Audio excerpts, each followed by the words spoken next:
Hello? Guess who hasn't saved? Hi, hello. Sorry, my computer is stupidly slow. That is how fucking long it takes my computer to turn on. I've been sitting here for the last 3 minutes waiting for OBS to open so I could push the go live button.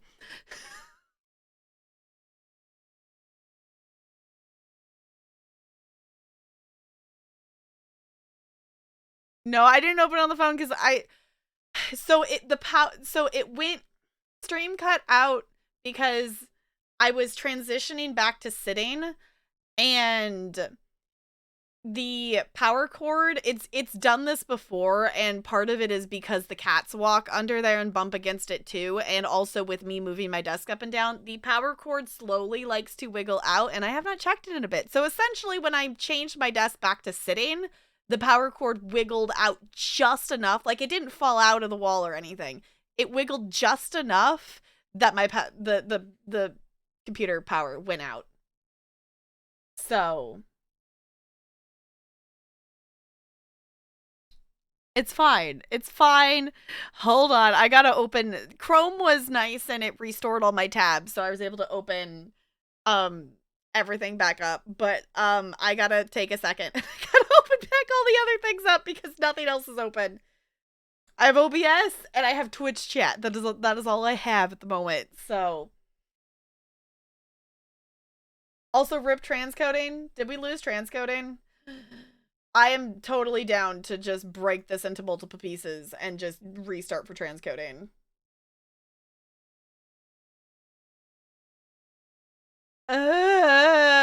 Stream. Also, why?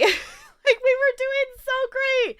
The stream was going so well. And then the fucking power cord on my computer decided that it needed to unplug itself.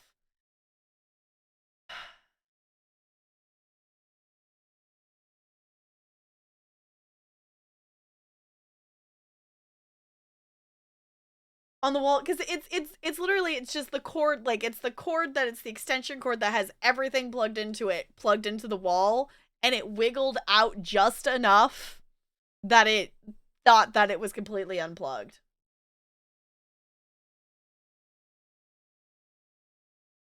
All right, is anyone here actively using stuff? I am totally down.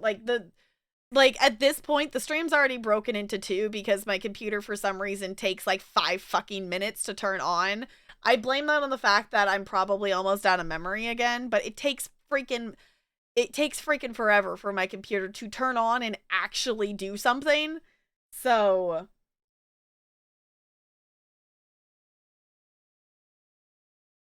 not be a part of the wiggles. Yeah, I now that I've gone back to using the sit stand up down of the desk more, I need to do something about that. Probably didn't miss much. Okay. Considering we just had ported to a new location, I'm hoping it auto-saved. I'm hoping.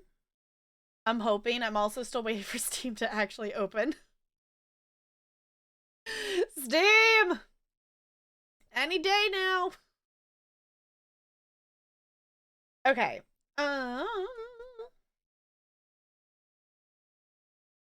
Cool.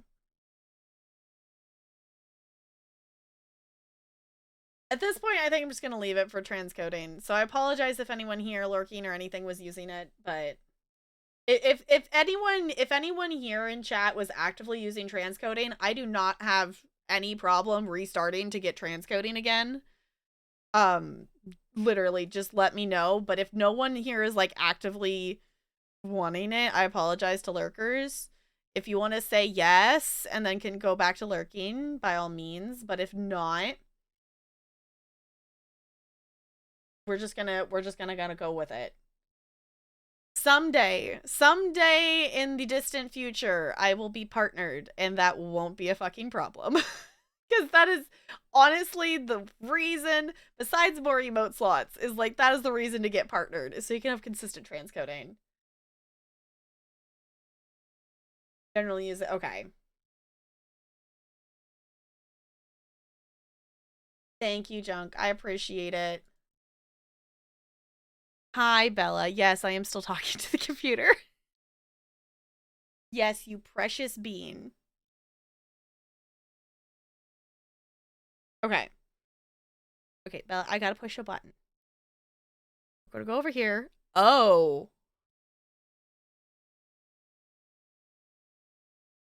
Weird? Okay.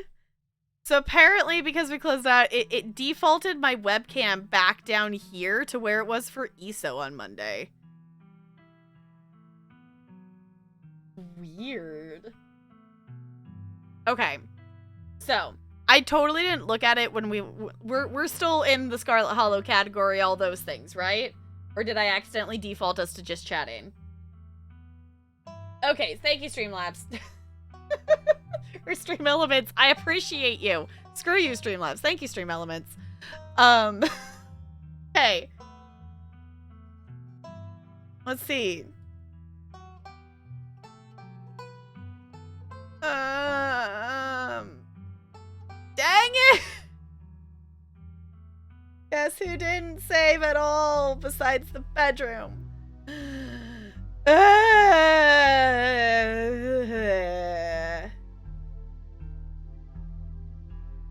Click on quick.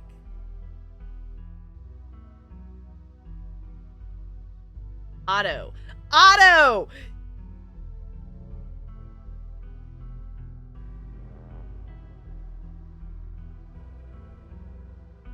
There's autosaves. There's autosaves. Thank you, autosave. Thank you, autosave. I love you dearly. Hold on. Saving.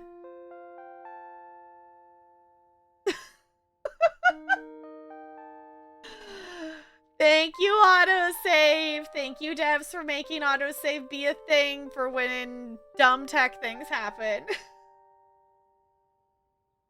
Y'all, I appreciate you.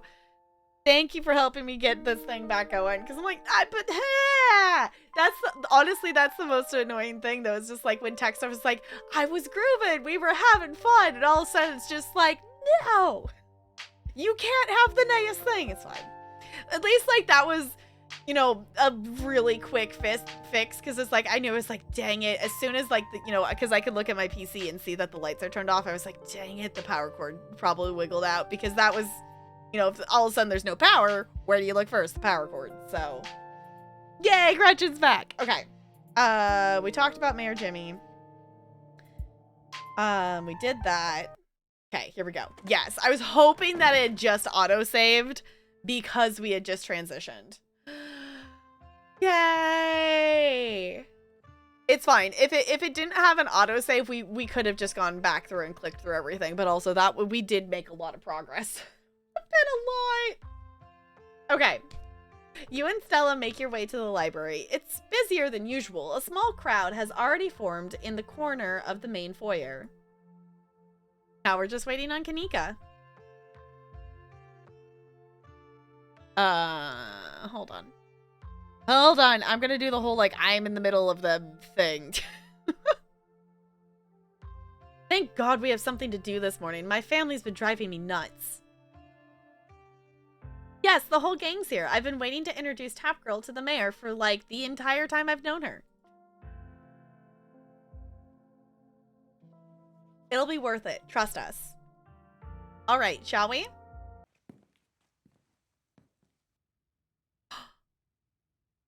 The mayor's a dog!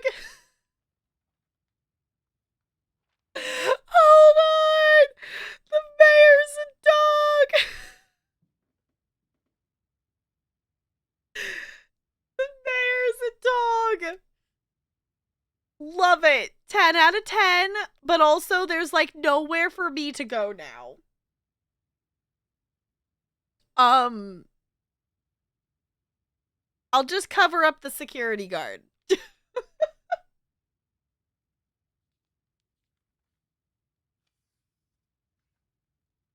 Crutchin doesn't like him, so I don't like him, but he's got a top hat. The mayor's wearing a top hat, like a little tiny. Yes, I am now the tap guard. Yes.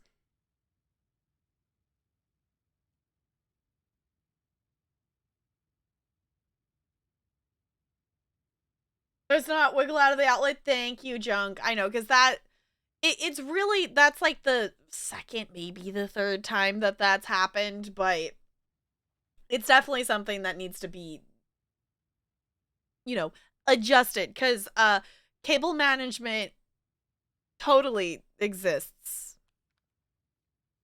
Honestly, like they're not like disorganized, but there's just a lot of cables that are just chilling down there.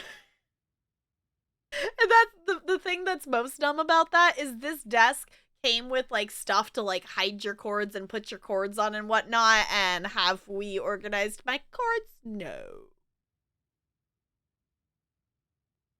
So the thing is, like, the stuff that it came with, like, it could work, but also it's the cable management stuff that it came with is more of like, this is an office desk. You're gonna have a computer plugged in and possibly a second monitor.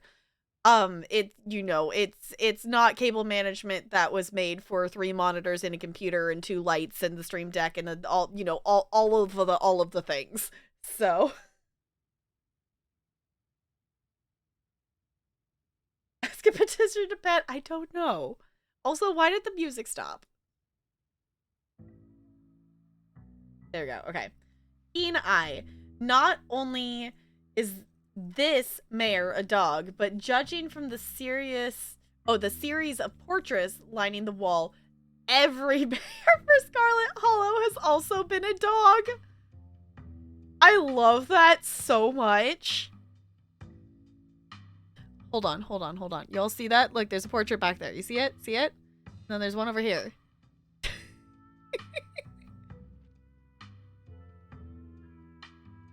Vote for Gretchen. Yes.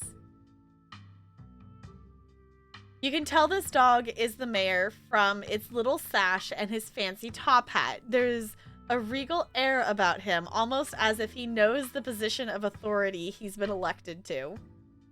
And unless you're mistaken, the serious man by his side is Deputy Franklin, one of the policemen you spoke to following the encounter in the woods on Monday. Good morning, citizen. Oh, the mayor. Oh, the dog's talking to us. Okay. Back to lurk. Okay, Junk. Yes. Good morning, citizen. I don't believe we've met. Holds out his paw as if to shake your hand.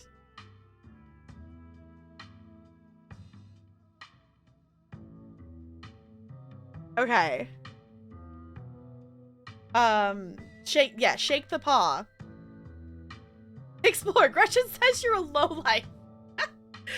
Also, the fact that Gretchen is just like glaring at them. Okay. It's lovely to meet you, Mr. Mayor. You take his little paw in your hand, but the burly security detail stops you. No paw shaking, only head pats and ear scratches allowed. I must apologize for the security detail. He has my best interests at heart, but he can be a little gruff at times.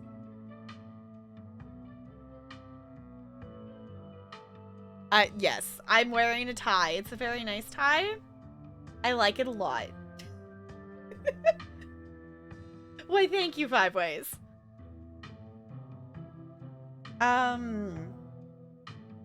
Explore, he's a dog. Explore, I knew he'd be a dog. Ooh. I want to do this one. Hey, aren't you Deputy Franklin? Not when I'm off duty. I love that it calls him security goon. The mayor scoffs. Off duty, the services that you render for me are more important than your police work. You still haven't found Duke's body. What are you even doing here? Like I said, I'm off duty, and I don't make a habit of discussing official police business with out-of-towners. And especially not with suspicious out-of-towners. Now, let's hear this stranger out. Tourism is part of this town's lifeblood, after all. Hey, Tap Girl hasn't done anything wrong. I was there. This discussion is over, Miss Richmond, unless you'd like to be added to our suspicious persons list as well. Now meet the mayor like a good citizen and move along.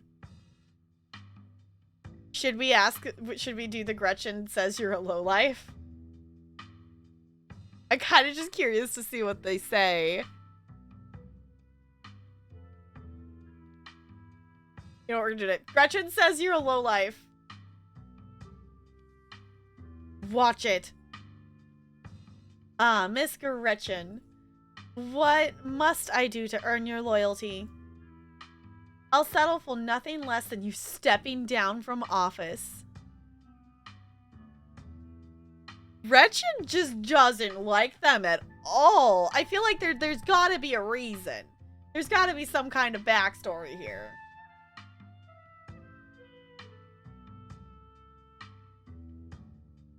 Alright. He's a dog? And you're an ape. And yet here I am. The big dog in charge. He's the mayor. I'm so glad no one ruined the surprise. This town has had a dog as mayor since the early 1900s. That's just how we do things around here for some reason. It's the best part of living in Scarlet Hollow, besides the nature. And all my friends and Winnie's Biscuits. Oh, the close-knit small-town community, of course. But having a dog mayor is a close fifth, no contest. Now, this is something... Now, is there something I can help you with? You're not one of my constituents. I'd like to make sure I spend plenty of time with the voters. We're gonna ask the mayor for help. Mr. Mayor, there's something very serious going on in town. We need your help. Murmurs stir in the crowd behind you as you relay the danger to the mayor. Of course, the pet disappearances. I've been made aware of the situation. But what do you expect me to do about it? It's autumn. That's tourist season in Scarlet Hollow. I can't turn away the lifeblood of this town, not with the mine faltering the way it is. There was a mine collapse last night. We don't need any more news of disaster coming out of Scarlet Hollow. Do you understand? Hi, Bella. You're very well spoken. I can see how you got elected. People are watching. Don't be too suspicious. I thought it said don't be suspicious. Don't be suspicious. Don't be suspicious. Don't be suspicious. Don't be suspicious. You want to talk with the doggos? Yeah. You want to chit chat with the doggos? Yeah. All right. Hold on. There we go. I can scroll and hug you at the same time. So you know there are monsters laying eggs in the local animals and you're just gonna let it happen?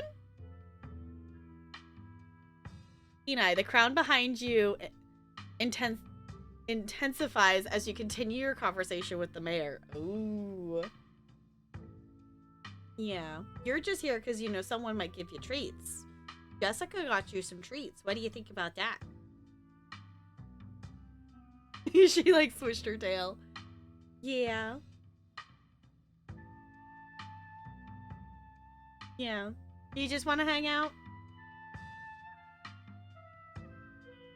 Yeah, you're just adorable. Yeah, you're just adorable. Yeah. Alright, okay. Come here. We gotta go this way. There you go. There you go. Now you fed. Yeah, you fit under there. She's like, Mom, okay.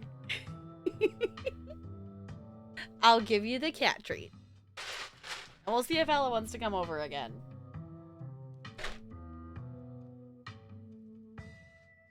Here you go, Bella.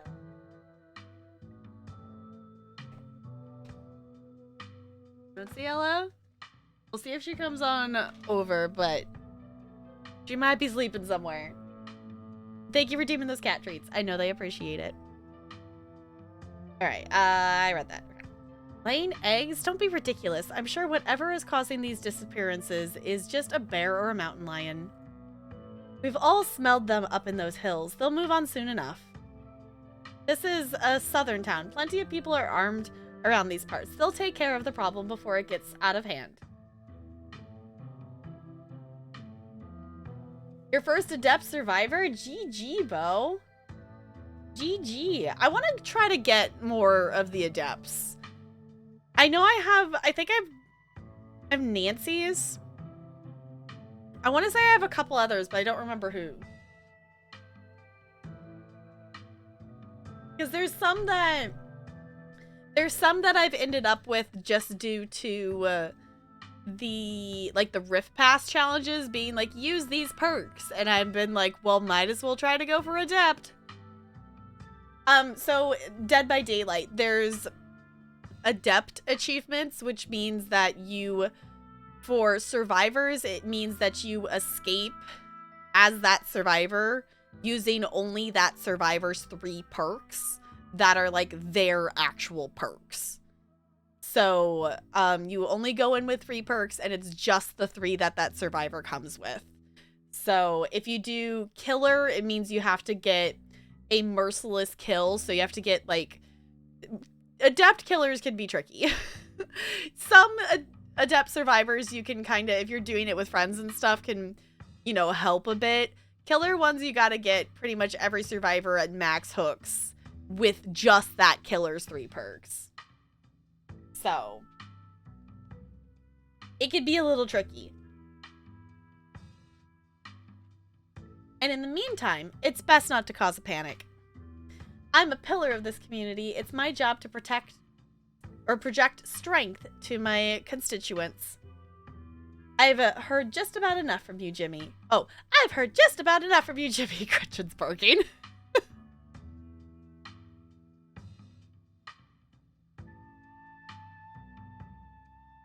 Oh, did Min. Okay. Fengmin, yeah. Yeah, because sometimes it can be, you can get really lucky and get them fairly easy, but sometimes they could be a pain to get, depending, you know, it just depends on what the killer is or who the survivor is and what the perks are, because, you know, some sets of perks are going to be more helpful than others. So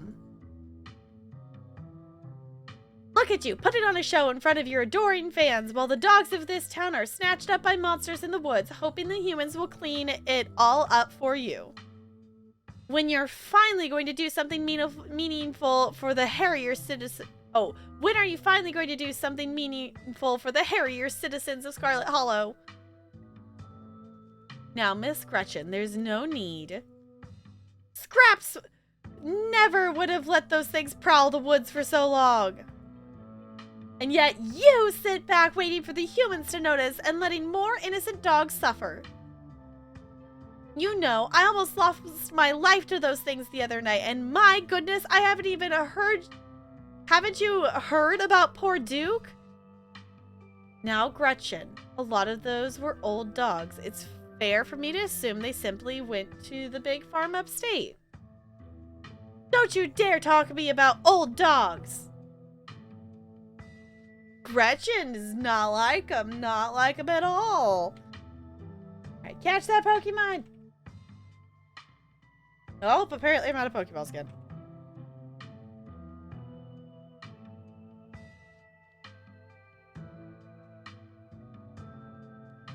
Alright,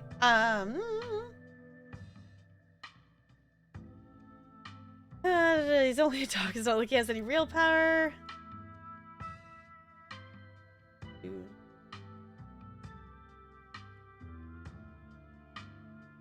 Ooh. I think I'm gonna do this one. Wow, Gretchen is barking a lot. I think she doesn't like the mayor. You're damn right I don't! Scraps would have been out in those words at the first sign of trouble, tearing out the throats of any creature who dared threaten the dogs of Scarlet Hollow. Yet here he is, posing for little rectangles like nothing is wrong in this town. Gretchen squirms in Stella's arms, straining to get at Mayor Jimmy. Hey, whoa, Gretchen, calm down, old girl. You're gonna pull a muscle. Mr. Franklin, I don't think now's a good time. Or now I think now's a good time to dispose of this riffraff. Miss Richmond, I'm gonna have to ask you and your dog to step away from the mayor. I should have known better. These two have never been able to get along. Stella walks off, still struggling to hold Gretchen as she shouts insults back at Jimmy. Ingrate! Ne'er-do-well! You dog! Kanika is quick to follow them. I'm not, but I don't want to. I'll stand in a bit. It looks like everyone else is already talking to Oscar in the next room. Oh. Before you can catch up to your companions, you're intercepted by a nervous man with a cross around his neck. Oh, right. Okay. Sounds like old Gretchen and the mayor may have some unresolved issues, wouldn't you say? I'm Pastor Daniel. I take it you're Top Girl? Everyone's been buzzing about you. I'm so sorry about your aunt, but I'm sure she's in a better place now.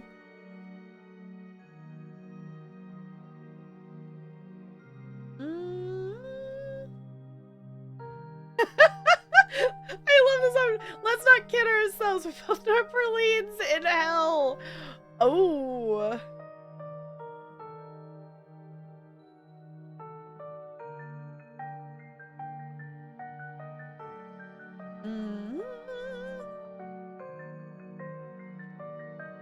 Interesting. I find it interesting. We have talked to animals options with him to like tell him about what the animals were saying.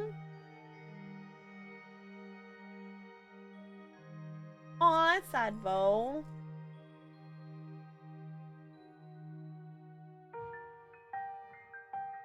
I love that we can just straight up say, don't talk to me.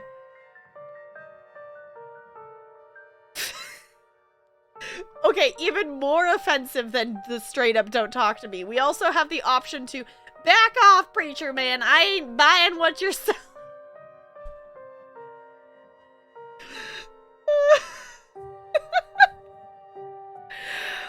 Part of me wants to click on that one.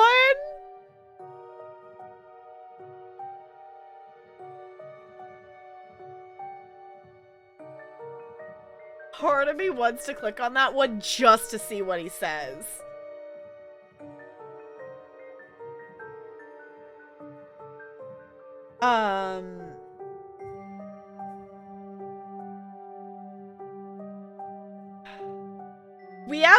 We have so many rude options that I'm like,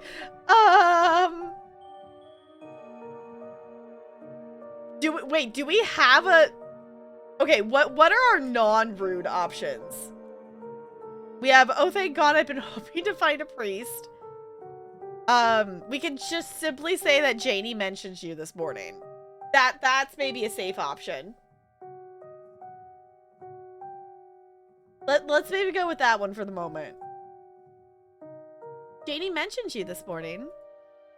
That woman is the light of my life. I'm so glad she's there to help your cousin through this rough patch.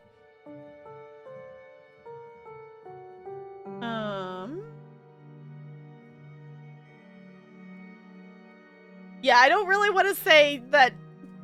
I don't want to be rude and say like things about Perline that were like, yeah, she's probably in hell or whatever. Ooh, okay.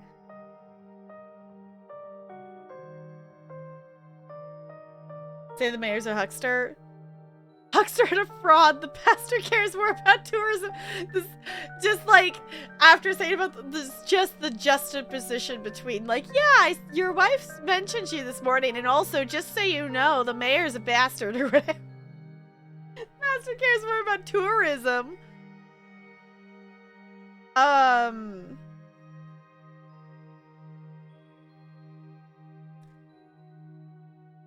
Now we have a nice way to say goodbye. I want to see if he knows anything about ghosts. Ghosts? I've never encountered one myself, but I have heard stories of folks who have been visited by their loved ones from beyond the grave, and it seems like it provides them with a sort of spiritual healing. Like their beloved relatives are watching over them, even in death. Is this about Parlene, or perhaps your mother? Have you been visited by her? Yeah, Oscar's place is haunted. I think I need an extra... Y'all, the choices of dialogue in this game are glorious. I love it. So, our options are no, Oscar's place is haunted. I think we need an exorcism. Dang, I thought you might have some good ghost stories. Or, you know, I mean real ghost stuff. Scary stuff. Never mind or say nothing.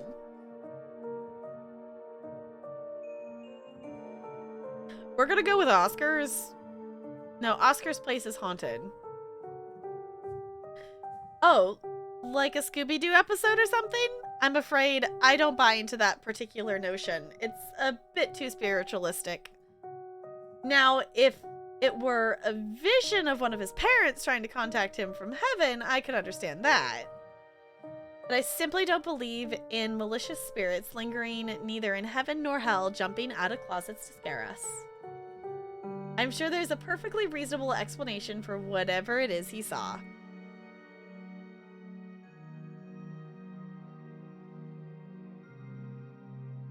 Alright, Ghost in the Mines last night. Ooh. I love that we can just say I trust Oscar.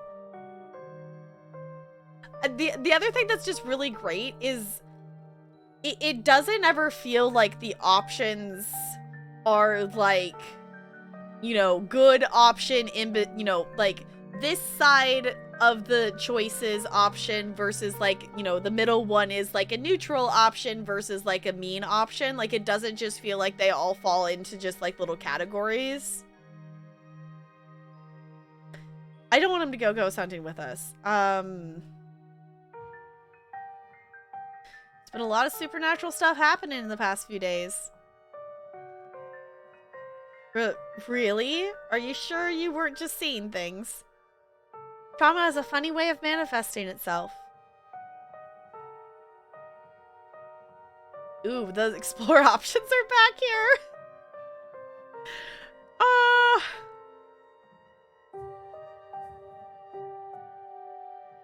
I still really just want to click on this one.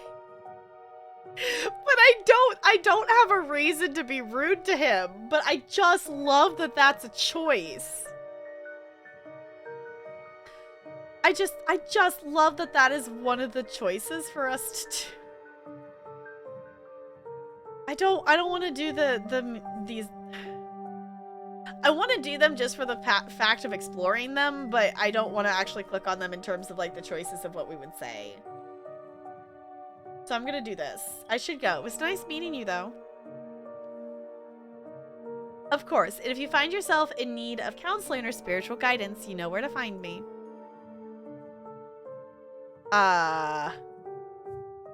Just gonna remain silent. You have nothing more to say to this man. Don't worry, I'm not trying to sell you anything. Just thought I'd extend the offer in case you needed someone to talk to. The church's doors are open if you ever change your mind. Have a blessed day, Tap Girl. The pastor leaves you be and joins the line to see the mayor. Nothing to do now but catch up with your companions.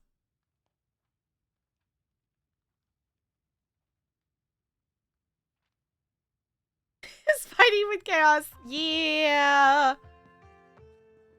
Okay.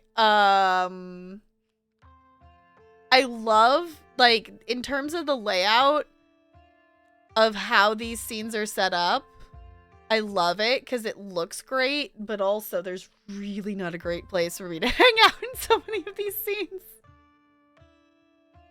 Okay, before we jump into the next scene, though, I'm gonna hop up and I'm gonna wiggle because I want to grab a snack. So we're gonna wiggle, we're gonna do the thing. So hop up, wiggle, stretch. I want to go eat a snack, and then we'll come back to this. All right, I'll be right back.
Hello? Hello, hello? Hold on, I was gonna put chapstick on. Do that quick. And then we're gonna jump back in.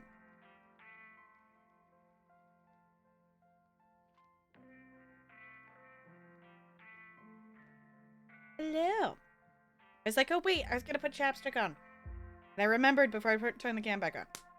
GG.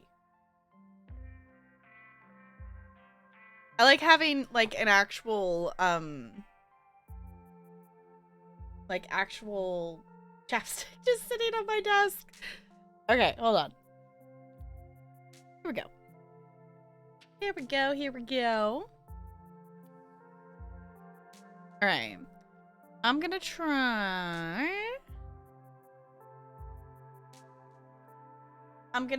Jessica's idea. Because I think this probably might be the best spot, actually. Because everywhere up here ends up having characters. Over here covers text. I think for the most part, being over here might be the best. But also, I just kind of find it hilarious being up here. And if I ever, you know, get around to catching up with VODs of making clips of stuff, and if I make clips from this VOD, well, VODs, because, you know, that whole thing. It's just gonna be the whole, like, cropping it, because everything else, like, I know exactly which numbers to type into the editor to crop my webcam if it's right here, that I don't need to, like, guess. I know what number it is. Next to Gretchen at all times. I mean, we could go over here. We're just going on an adventure. Ooh.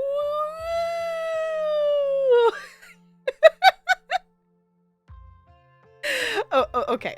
We're gonna chill down here for now. We're gonna try this out. Okay. You find them already talking to Oscar deeper into the library. Are you sure we can't just get it over with while the sun is up? I don't know if I can handle getting scared shitless in the dark 2 nights in a row. I wish we could, especially since I'm not particularly excited about going back in there after dark either. But I'm pretty sure it only comes out when the sun goes down. Yeah, there's no way I'm going in until that spirit is at full power. I want to be sure we get the best evidence possible. This could be my one shot to get real proof of ghosts. I'm not going to waste it because I'm impatient.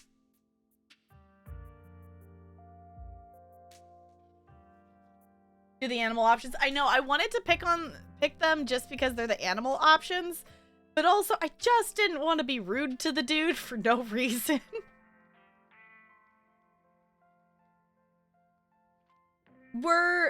I think we're, like, plotting and planning for the evening, because we're still gonna pick up Reese and stuff.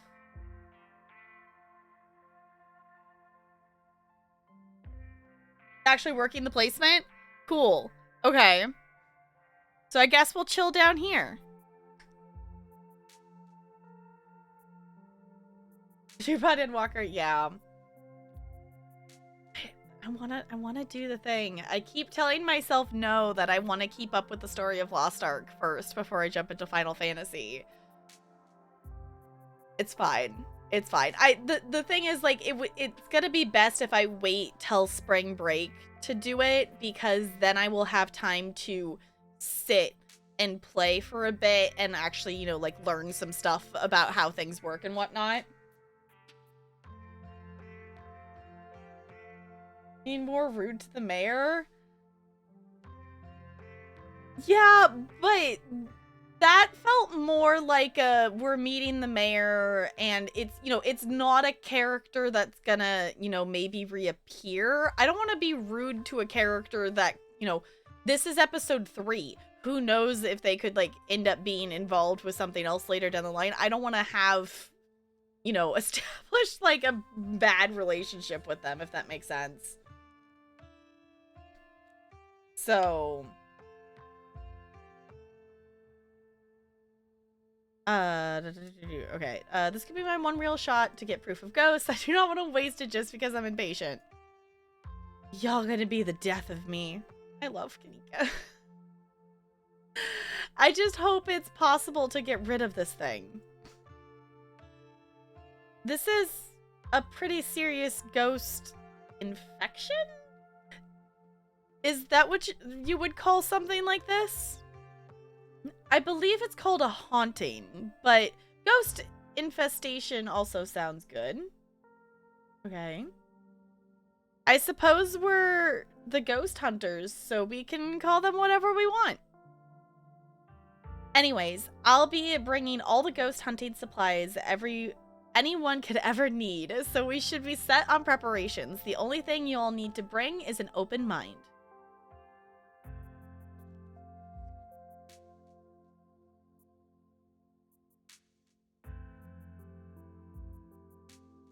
Wait, no, what isn't NLA?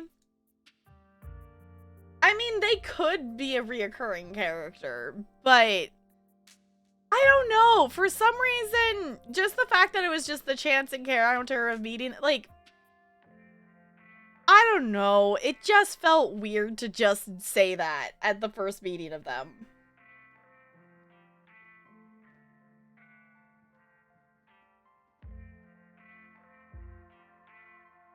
But you like that you chose them? Okay. And that's part of the fun of this, is that there is, you know, multiple possibilities and things like that. Hold on, I'm moving. Chat wasn't, like, actually fully, like, snapped into the where it needed to be. There it goes. Okay.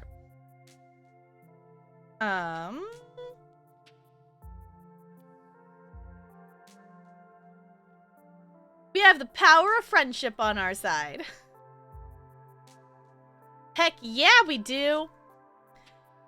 If anime has taught me anything, it's that the power of friendship is unstoppable. That's a lovely sentiment. I'm sure Rosalina will at least be glad to know you all did your best to help her. Well, if we're not doing the hunt now, I guess we should head over to Reese's?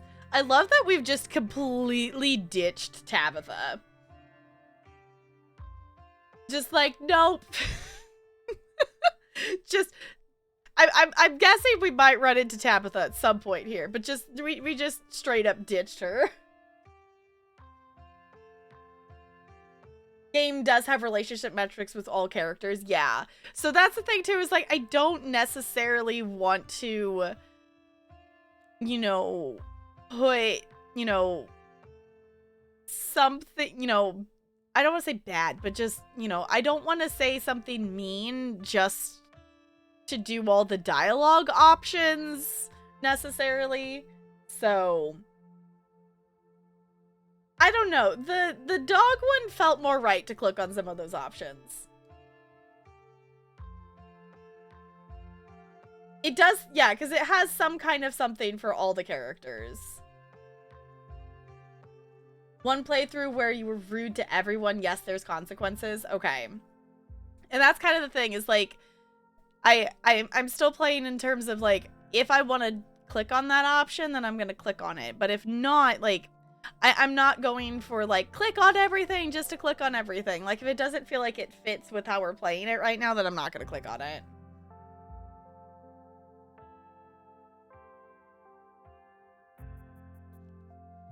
Ooh, on Discord? Yeah, that would be cool to read, Jessica.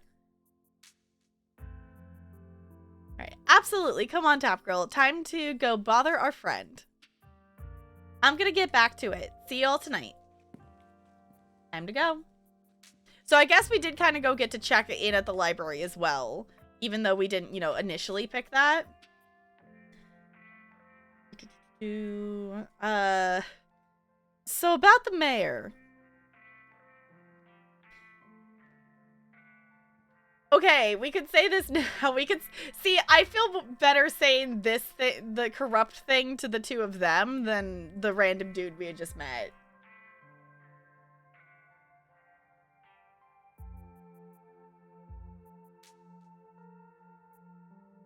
Ooh, controller support's been added for Scarlet Hollow. Nice. I'm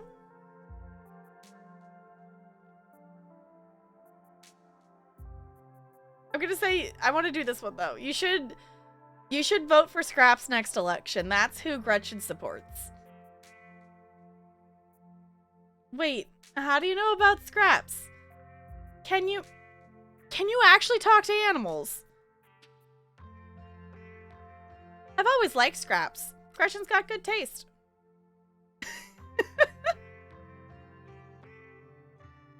Oh, do you mind if I invite Tabitha to go ghost? Explore, invite Tabitha to go ghost hunting secretly. I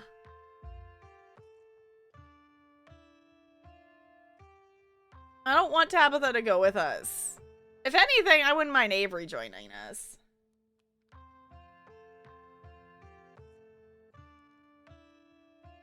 I know, that's the thing that I feel like in this episode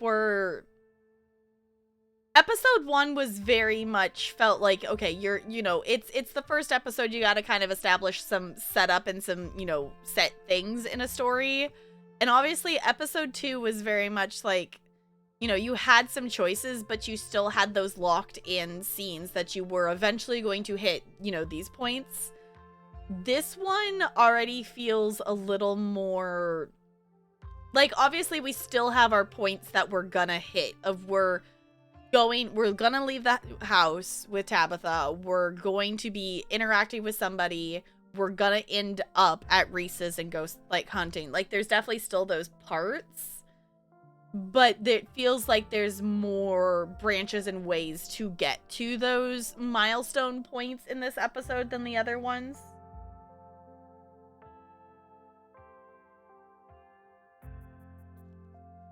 Using the animal options? Huh, okay. Also, catch that Pokemon if you want to. Okay, I don't personally want to invite Tabitha along. I kind of want to invite Avery. So I finally met Pastor Daniel. It was only a matter of time until he tried to pull you aside about grief counseling. When my dad died, I had to ban him from the general store for a week. He wouldn't stop leaving little pamphlets at the checkout. I don't know where he finds so many.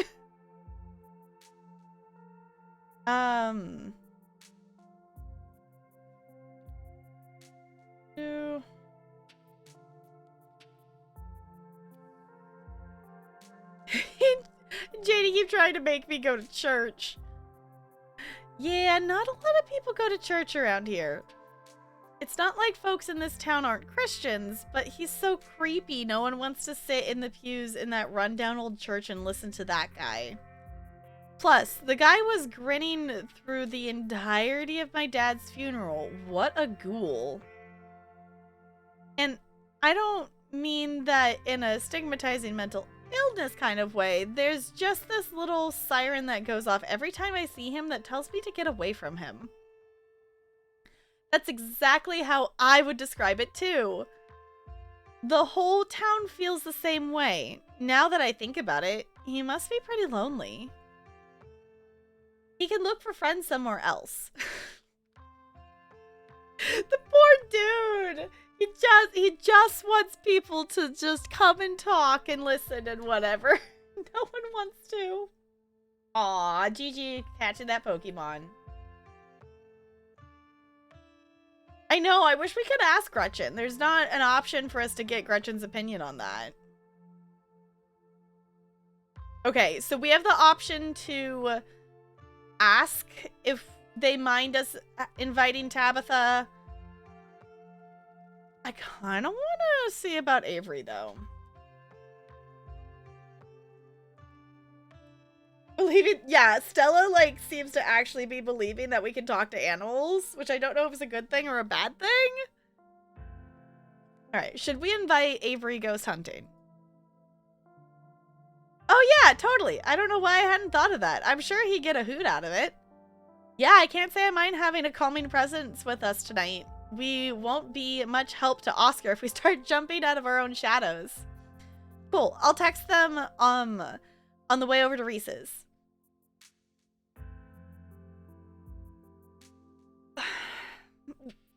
Y'all, what do you think? Should we have Tabitha come along too? It could just be kind of fun to see her reactions to stuff.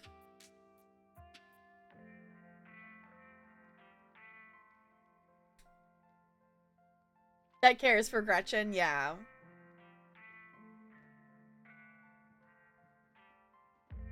Need someone in my life that cares for Stella, yeah. I'm torn because I don't necessarily want. That is a point, Looney.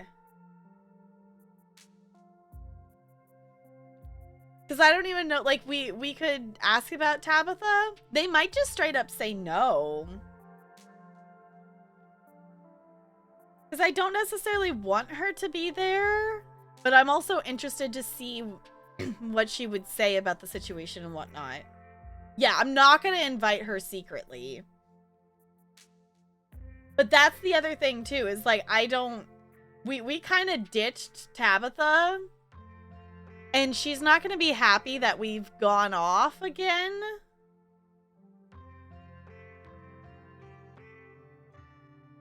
So, I kind of think I just want to keep ditching Tabitha for the moment. Yeah, because you know what, we're just gonna head to Reese's. We're just gonna we kind of decided at the beginning of the day that we weren't just gonna follow Tabitha around and do whatever she was wanting us to do. So we're gonna head to Reese's. All right, shall we head out? The three of you leave the library for early dinner at Reese's. You once again find yourself in front of Reese's house. A cold hesitation grips you as the building looms over the hilltop. Though it's only early afternoon, it feels much later, the sun already sinking behind the tall mountains that surround Scarlet Hollow. We're a little early. What if Dr. Kelly yells at us? There's no such thing as a little early when you're hanging out with friends. There's just extra time you get to spend together. Okay, but what if she yells at us? Oh, hey. Too late, the door swings open. Hey! Does Reese have pieces? I don't know. Do we have Reese's Pieces?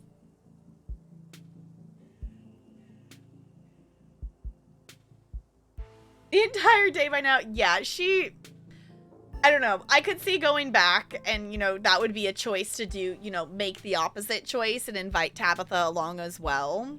Just to see. Because obviously there's probably... And this is what kind of boggles my mind a bit when, like, trying to think about, like, the layout of how you make a game like this.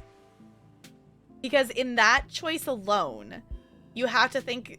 about like, so if they invite Avery, here's all the dialogue stuff that can happen at that, and here's, you know, if they, you know, here's if you don't choose to invite Avery, it's just the three of us. Well, I guess, you know, well, Reese is coming along, I think, right? But it's just the group of us without Avery or Tabitha. But then there's also the option of, like, if we just have Avery or if we just have Tabitha versus also having both of them. And just in terms of, that's why, like, this, you know, episodes and stuff like this take a while to make, because you gotta make all of those possibility things. Did you lose the game? Why? Who made that poll?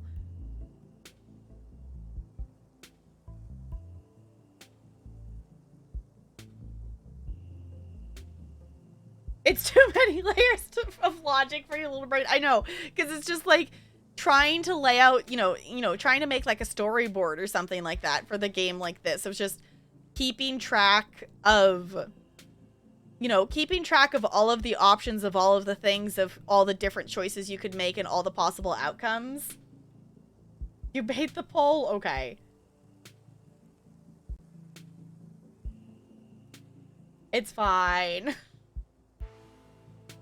Because it's things like, and there's even some things too that, I specifically remember with Until Dawn, with not specifically my playthrough, but I specifically remember Negs mentioning of like things like, you know, if something happened to a character and then, you know, later on another character sees and, you know, they don't react to it in any way, because there's that one point in Until Dawn where a character can lose a finger, and then later on, like, the other characters, like, don't even react to the fact that all of a sudden their hand's all wrapped up and they're missing a finger or anything like that. But also, you know, if they didn't do that option, then it wouldn't necessarily happen, kind of thing. So it's like, even like there's as many times and different things you could think of, like there's still interactions that maybe will get missed of like what would make sense for things.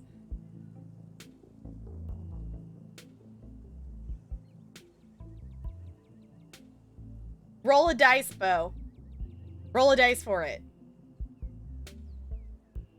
Roll like a d6, and if it's like a 1 or 2, it's a summoner, 3, 4 is bard, and 5, 6 is scholar.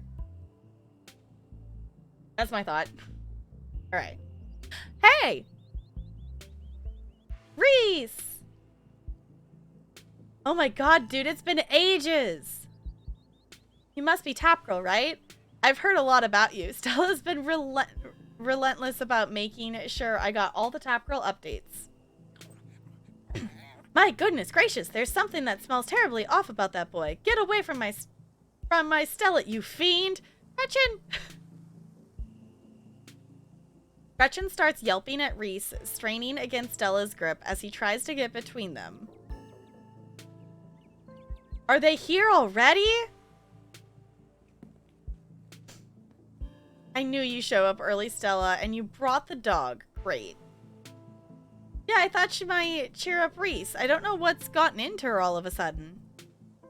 The dog stays outside. No, Gretchen comes inside. But it's okay, Stella. We can let her chill in my van for a bit. I'll run the AC and leave her some treats. You know, I always have some of those easy chew dog jerky stashed away. The gall, the gumption, this is a violation of my rights. No, I no longer like this person because they won't let Gretchen come inside. The devs of Scarlet Hollow saying how extraordinarily complex this game is becoming. Yeah, and that's the thing too, is, you know, as you progress a story, the more you have to, you know, the more you have to account for all of the other choices and pathways, you know, just like Until Dawn calls it the butterfly effect. You know, you've got to account for all of those different things, and the longer the story is, the more there is to account for. And this is episode 3. It's only going to get more complicated from here on out, kind of thing. Yes, let's sit in the van with Gretchen. Yes. Let's do that. I was just noticing my hand's really dry. But my lotion isn't on the desk, and I don't want to get up right now. So I'll get it later. But we go everywhere together. Do you want to come in or not? Nika nervously tugs Stella towards her van. You keep her safe from that monster, Tap Girl, you hear? You don't let a feather of harm fall on my darling Stella. Well, what about you, Tap Girl? Are you coming in?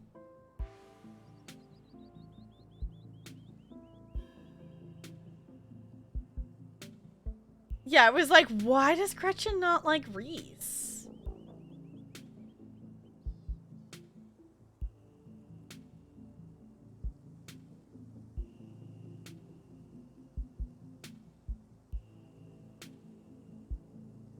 Yeah, so not even just the situations, but the relationships and the dialogue. There's so many things to keep track of. And, you know, if you only play through it the one time, like, you're getting, you know, the one track, but you're not seeing other parts of it that are in the game. So, speaking of which, I'm just gonna do a save again real quick. Okay, we're gonna do this one. Gretchen called you a monster, Reese. Any idea what's up with that? No clue. She's never liked me. Reese doesn't do well with dogs. Now, come on in. Let's get this over with. You follow Reese and Dr. Kelly inside. Stella and Kanika aren't far behind you. The house feels cold. Not only is there an odd chill in the air, but the building itself feels too sterile, uncomfortably tidy to the point where you're nervous to touch anything. If it weren't for the aroma of store-bought dinner rolls baking in the oven and the unsettling artwork hanging on the walls, you'd be half convinced you wandered into a real estate showing. Oh, do y'all see the different artwork back there? Huh.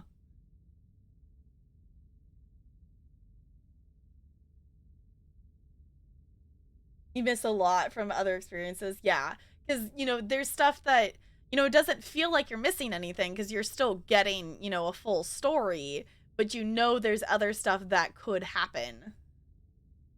Pokemon!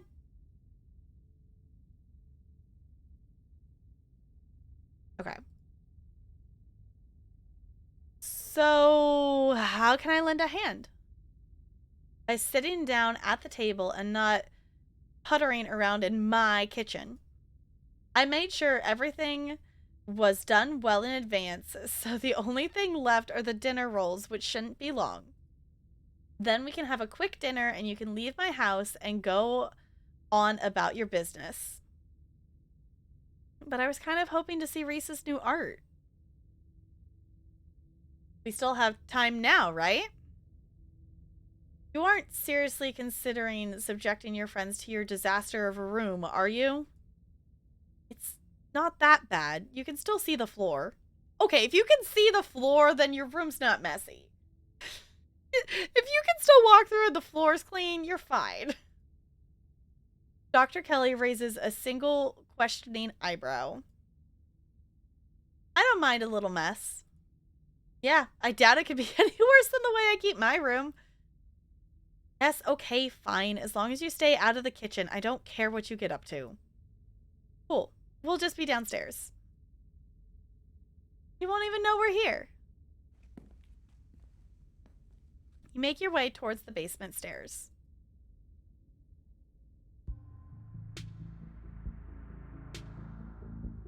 Just the immediate change of having the music be back.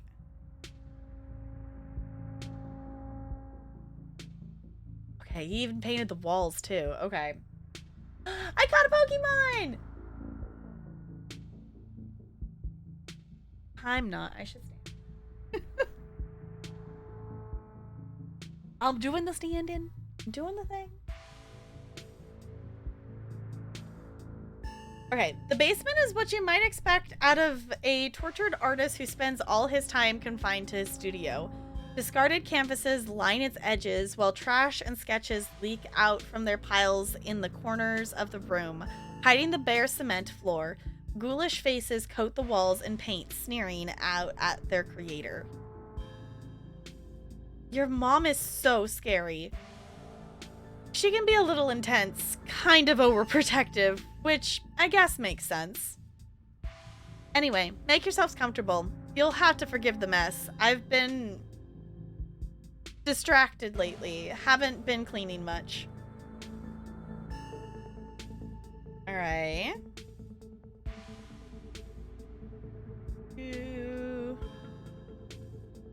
Honestly, I kind of do want to do the what are you sick with? I'm kind of curious. Movie collection? Oh, he's got all the DVDs over there. Okay. I know, it's interesting. I wonder why Gretchen doesn't like him.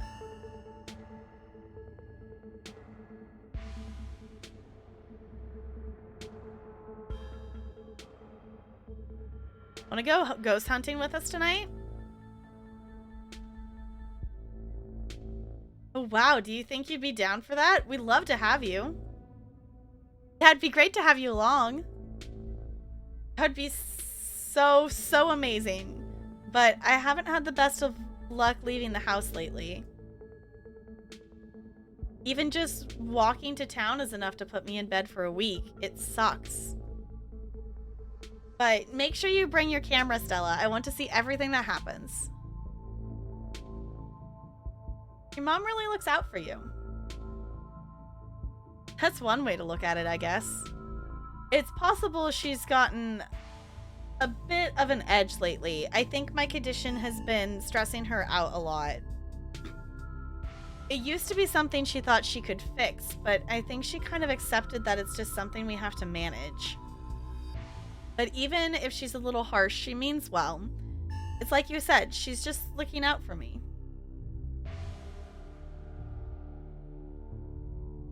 Ooh, okay, so we don't have any more explore options.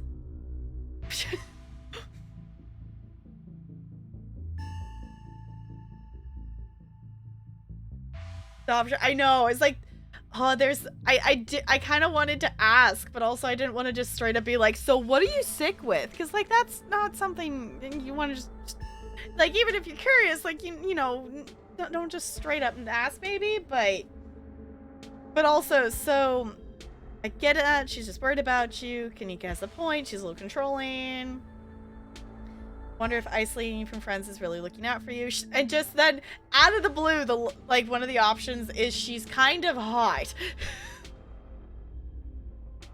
One of these choices is not like the other. I'm gonna do this one though. I thought, though I guess I have to wonder if isolating you from your friends is really looking out for you. I don't think... Does she do that? She did turn us away yesterday. You came by yesterday? She didn't tell me. I was probably just asleep. She must have forgotten to mention it. I don't know if I would call that isolating. She didn't want to wake me up. I don't think that's her being controlling or anything. Not to cast any doubt on that, but she did say I couldn't bring you any food. She knows that's how I show my friends how much I appreciate them, and she knows I can work around all kinds of allergies and intolerances. Not gonna lie, it felt weird. I don't know. My body is pretty particular when it comes to food. She just prefers to have full control over what I eat, so... okay, maybe that does sound controlling. But it's for a good reason. If I eat the wrong thing, it could lead to a lot of misery for me, so she has to regulate my food. Huh.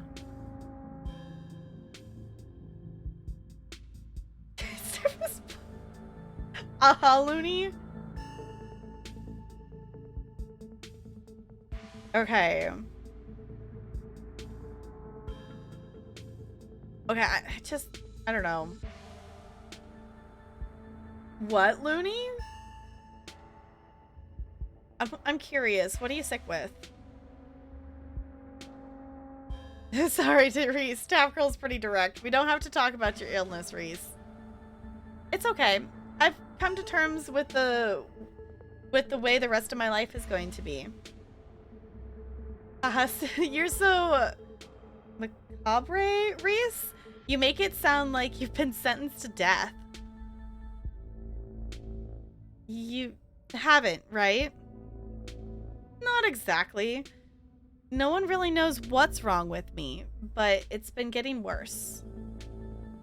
I can barely keep most food down. My skin always itches like there are worms crawling underneath it. I could live for a long time or a short time, no one's sure. But I'm definitely not going to get better. Whatever time I have left is going to be miserable. So, I've done my mourning. My best years are behind me. My future is unknowable. But one day I'll wind up in a pine box just like everyone else, and I'm okay with that. Dang, Reese, I may be goth, but that's some real Neolithic shit. We'll make sure to come by more often from here on out. Friendship heals all wounds, right?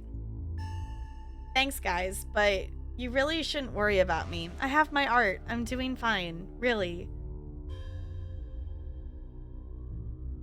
Nihilistic? Yeah, I was like, yeah.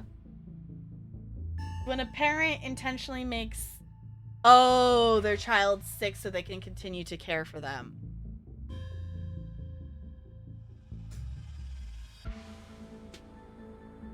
Nihilistic?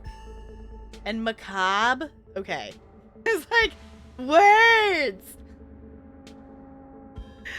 Words! The words aren't supposed to be getting more wordsy. Okay.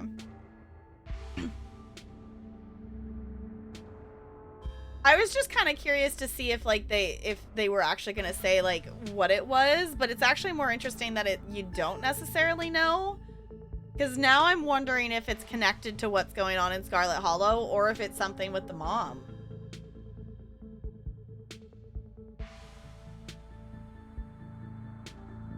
I'm gonna do this one. True. We'll all join the worms one day. We've just got to make the best of what we've got. Tap Girl gets me. This is a cat I can jive with. Stella, maybe it was a mistake to get these two together.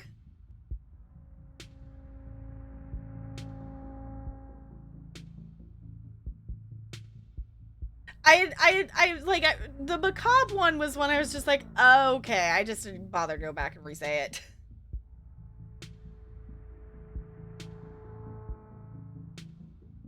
Situation a while back, it took me years to figure out what you have. Yeah, because it's one of those things of, you know, sometimes with things and depending on what it is, you know, especially I've heard and read so many stories about, you know, someone has this rare thing that, you know, one person, you know, only a handful of people out of, you know, 100,000 have it or whatever. So it's just not necessarily something that, you know, a doctor might think of at first that they might have. So it just takes, you know, a while to, you know, figure it out, you know, go through the list and, you know, figure out, okay, it's these things, but not this thing and whatnot.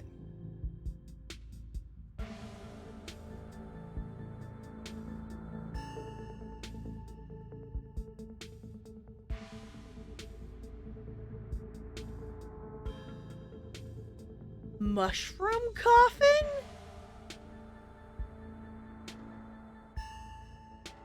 Huh.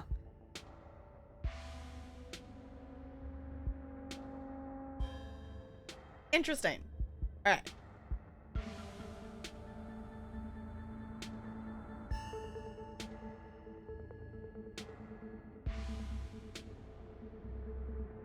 Okay, I thought I was gonna sneeze, and then I didn't. It's fine. It's fine. Better than a pine box? Okay. Yeah, there's something that is hidden that just happens quick and fast, and you only go back to normal later. Yeah. Okay,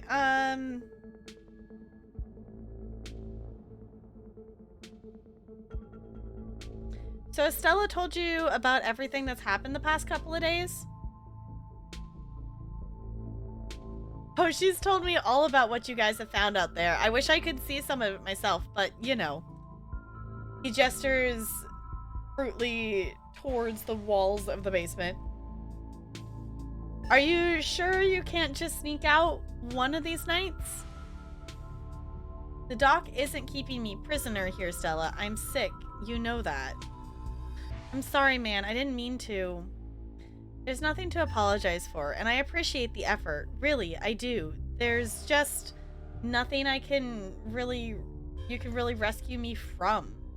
That die's already been cast. But we were talking about the past couple of days, weren't we? You have any thoughts on the ditchlings we've been seeing? Yeah, they've been coming up to my window at night.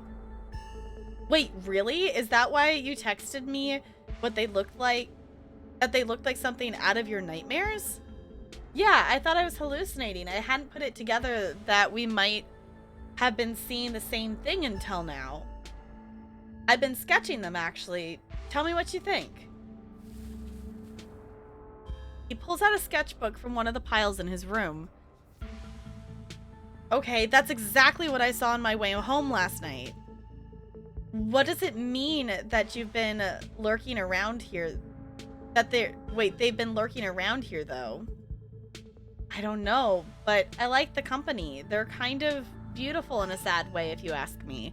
Okay, now I really feel like his sickness is connected to something that is actually this whole situation that's going on in Scarlet Hollow. Yeah, it very much, the fact that, like, he doesn't, like, his mom is his only source of everything, like, that's very suspicious.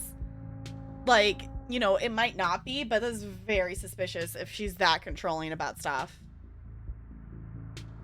Had a heart issues, it was just in the moment, hard to track. Fortunately, it happened when I was being monitored with a small tracking machine. Oh, so they could know what it was all about. Okay. What if mom is made of ditchlings? Maybe? Agree to disagree with you there. Those things are gonna be stuck in my nightmares until the day I die.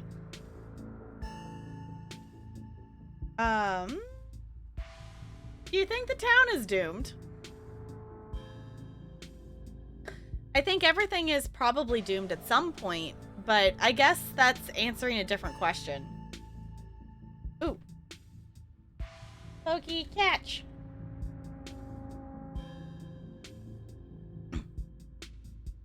Do I think the town of Scarlet Hollow is on the brink of collapse? Probably not, but it's not like I have a lot of perspective on what it's like out there. There could be rioting on Main Street, and if Stella or Doc didn't tell me, I just wouldn't know. I would totally tell you if there was a riot. Would Dr. Kelly tell you, though? I mean, yeah, I hope so. But the point I'm trying to make is that other people are my eyes out there. Okay, I'm curious. What do you think of my cousin? She was always so distant and mean. I probably would have thought she had it out for me personally if she wasn't like that towards everyone, or if I thought she even knew my name. But people change. Maybe she's nicer now. She's still terrible. You guys just never took the chance to get to know her. She's actually really funny and sweet. I'll pass, thanks.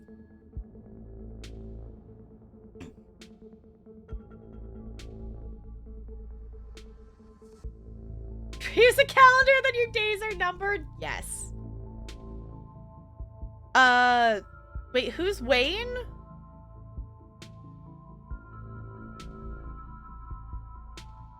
Y'all, do you remember who Wayne is? I'm not remembering who Wayne is.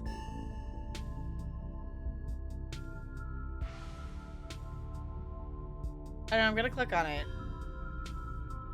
What do you think's going on with Wayne? Who?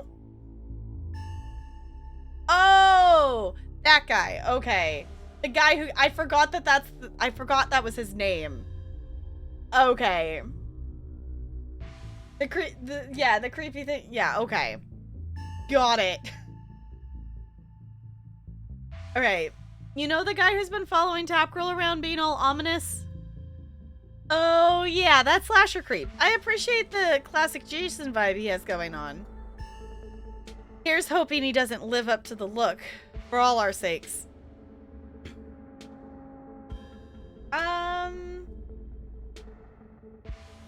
I want to ask about his art.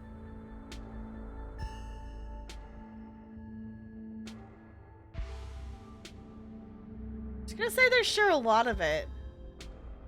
Yeah, it's kind of a compulsion. Being stuck down here all the time can be pretty frustrating. My emotions have nowhere to go, so they just wither and grow inside me and pick me apart from within. But when it gets bad, I can just pick up a paintbrush and let them flow out of me and onto a canvas. Like, I can trap them somewhere outside of myself, at least for a little while. But they come back over and over again, so I keep painting. You know, you could gain a real following if you ever posted these online. Just saying. Nah, I think I'm okay with sticking to sparsely populated late night live streams. That's all the social media I can handle. I don't know how you do it, Stella, having to exist in front of all those people all the time. Knowing some version of your life's in their head, knowing they expect something out of you that you might not be able to give them. Okay, but if the only time you ever put your art on display is a live stream during ghoul hours, when am I going to be able to see what you've been working on? Tell you what, when I die, I'll leave you my paintings. Then you can see them all.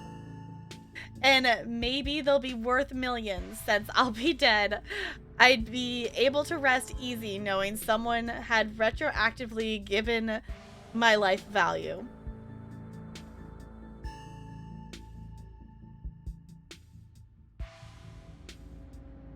For the dead? What, Loney? Yeah, apparently he streams. I mean, he does have a whole computer set up over there.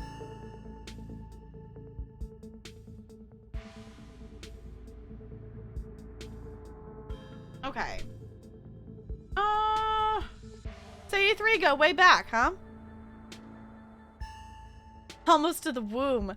The school here is a tiny K-12. Not exactly a one-room schoolhouse, but not far from it. We're lucky we all got along as much as we did. Some kids weren't able to make any friends their own age. They just happened to be born around the same time as some real jerks and were stuck with them through their whole school career. Poor kids. Not that we were free from dealing with jerks like a certain Scarlet I could name. Okay, she was a little rough around the edges, but she was pretty friendly when you got past that. Maybe to you, the way she used to look at me, you'd think I rolled in something foul every morning before school.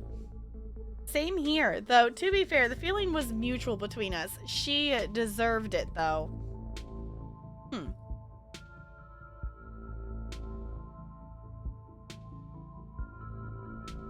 Yeah, Wayne's kind of weird, creepy thing that we definitely, like, thought was possibly, like, ghost haunting us at some point. And then, yeah. Gretchen thinks Reese smells. Yeah. Okay, I'm interested just to see what this says. If you need someone to pose for your paintings this week, that would be incredible. Though, I should warn you, I work odd hours. I don't usually pick up a brush until late at night. But if that's not a deal breaker, it would be great to use a model other than myself and have some company. Maybe we could all come. Wouldn't that be fun? That could be kind of cool. That's quite the movie collection you've got. Got any Rex? Let me think. Oh, have you heard of Sinochi Deathblood? I saw that for the first time recently and it blew me away. Excellent example of both Japanese horror and found footage done right. Maybe we could do a movie night later this week. Is your mom gonna let us? I don't see why she wouldn't. It's just a movie. Oh my god, yes, we haven't had a movie night in years. Reese's mom shouts from the kitchen. Dinner's on the table! Guess that it's it for catching up. Yes, movie nights!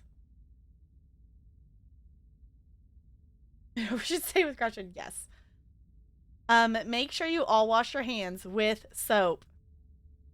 I don't want anyone sharing their germs at the dinner table. Sure thing, Doc. We could lie and say I'm allergic to soap and can't wash my hands. I'm just gonna go wash my hands. No use saying anything here. It'll probably... It's probably best to just silently comply. You make your way towards the sink, but are stopped in your tracks by the pull of an odd door at the end of the hallway. I'm just looking at the pictures. We've got like a combination of like family portrait things and artwork, but also we've got some more of the creepier variety of things. Okay. It feels out of place, like you've accidentally wandered into a hospital waiting room. But more than that, you feel something radiating out from behind it. Something dark and cold.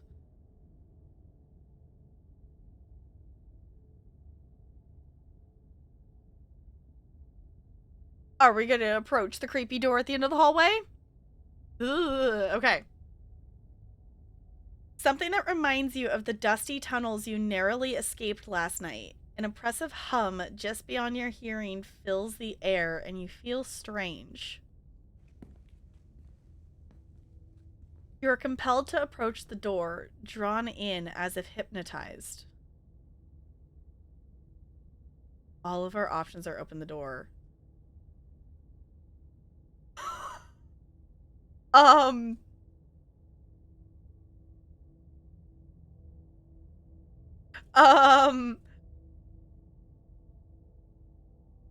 gonna click that one. Before you know it, the doorknob is turning in your hand, your heart full of both deep dread and a compulsive need to know what might be on the other side. What do you think you're doing? Well?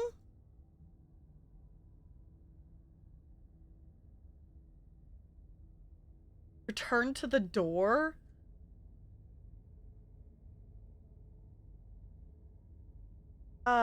Looking for the bathroom? So you pass by the open door that's clearly a bathroom and quit snooping around. Come on, get washed up. Everyone's waiting on you. Turn to the door.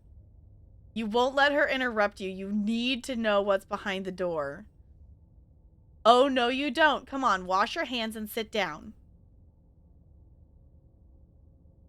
She grabs you by the shoulder, yanking you away. You do as she says, cleaning up under her watchful eyes and allowing yourself to be ushered back to the table and away from the door. Okay, that's suspicious. What's behind that door? And now, that feels like she's doing something. She's up to something, or there's something connected to the other stuff that's going on here. There's something going on.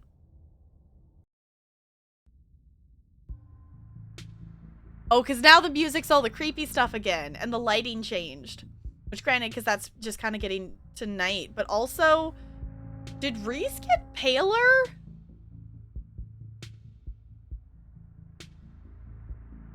Dinner is already laid out. Dinner rolls, spaghetti, and a light salad.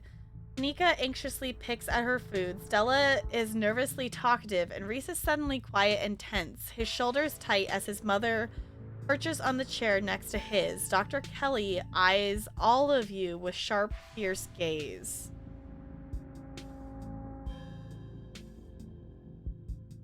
Oh, it's just the... Okay, so it's just the lighting then. Okay. She sits opposite you at the far end of the table, her features silhouetted against the light of the setting sun in the window behind her. Pills. She slides a few tablets towards Reese. He obediently swallows them. This is excellent, Dr. Kelly. Is the pasta sauce homemade? No, it's from a jar. I worked too many hours to make my own pasta sauce. Well, you have an excellent taste in brands, and if you ever want any tips on easy homemade cooked pasta sauces, no thanks, Stella. I have the internet if I need recipes. Rude!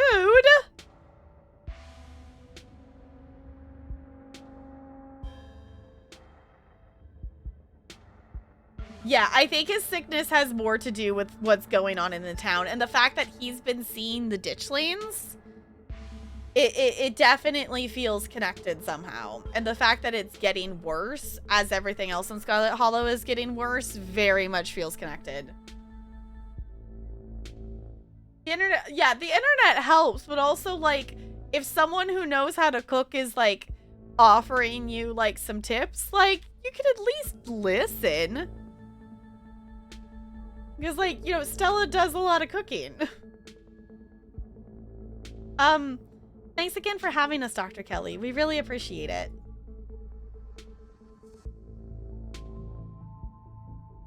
Oh! Okay, so speaking of, you know, the mom poisoning kids or whatnot, the game is giving us an option to talk about that.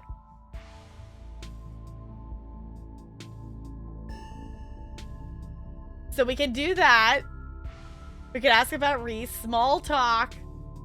I don't feel like she's gonna go for small talk. Just the danger. Just remain silent.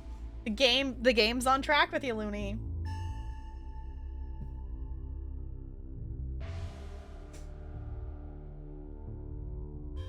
Ooh, maybe Jessica. I don't know.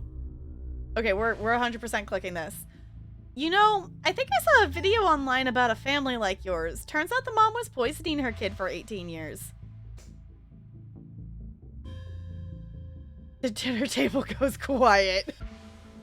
Oh yeah, I think I saw that one too. Wild stuff. Is that so? The silence returns. Seconds feel drawn out like minutes. Keen-eyed, Dr. Kelly's eyes briefly, nervously glance towards her son before flitting back to the position of annoyance.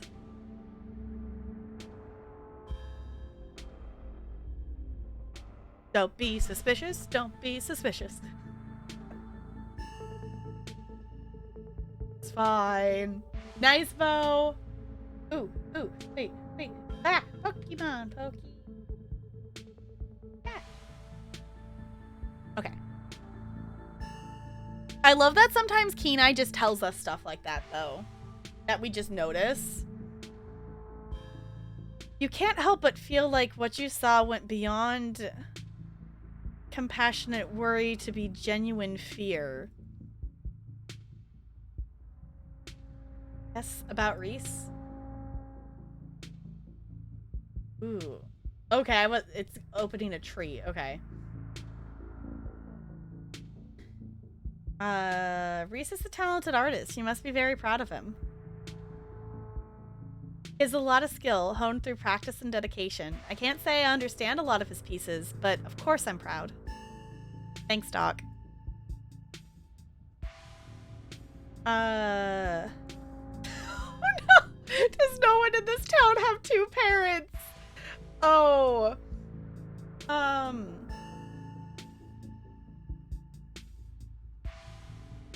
Why are you so hellbent on keeping your son from seeing his friends? Ooh, that's...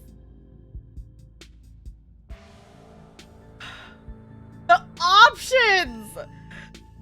The options!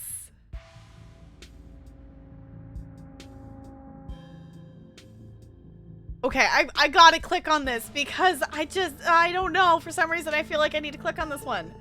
Does no one in this town have two parents? Dr. Kelly's glare intensifies. Small towns are full of drama. People meet when they're young and reckless, and it doesn't always work out long term.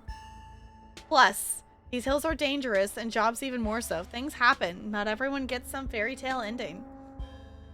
You can find happy endings anywhere, though. It doesn't have to be perfect, but people can still be happy even if bad things have happened to them. You go, Stella.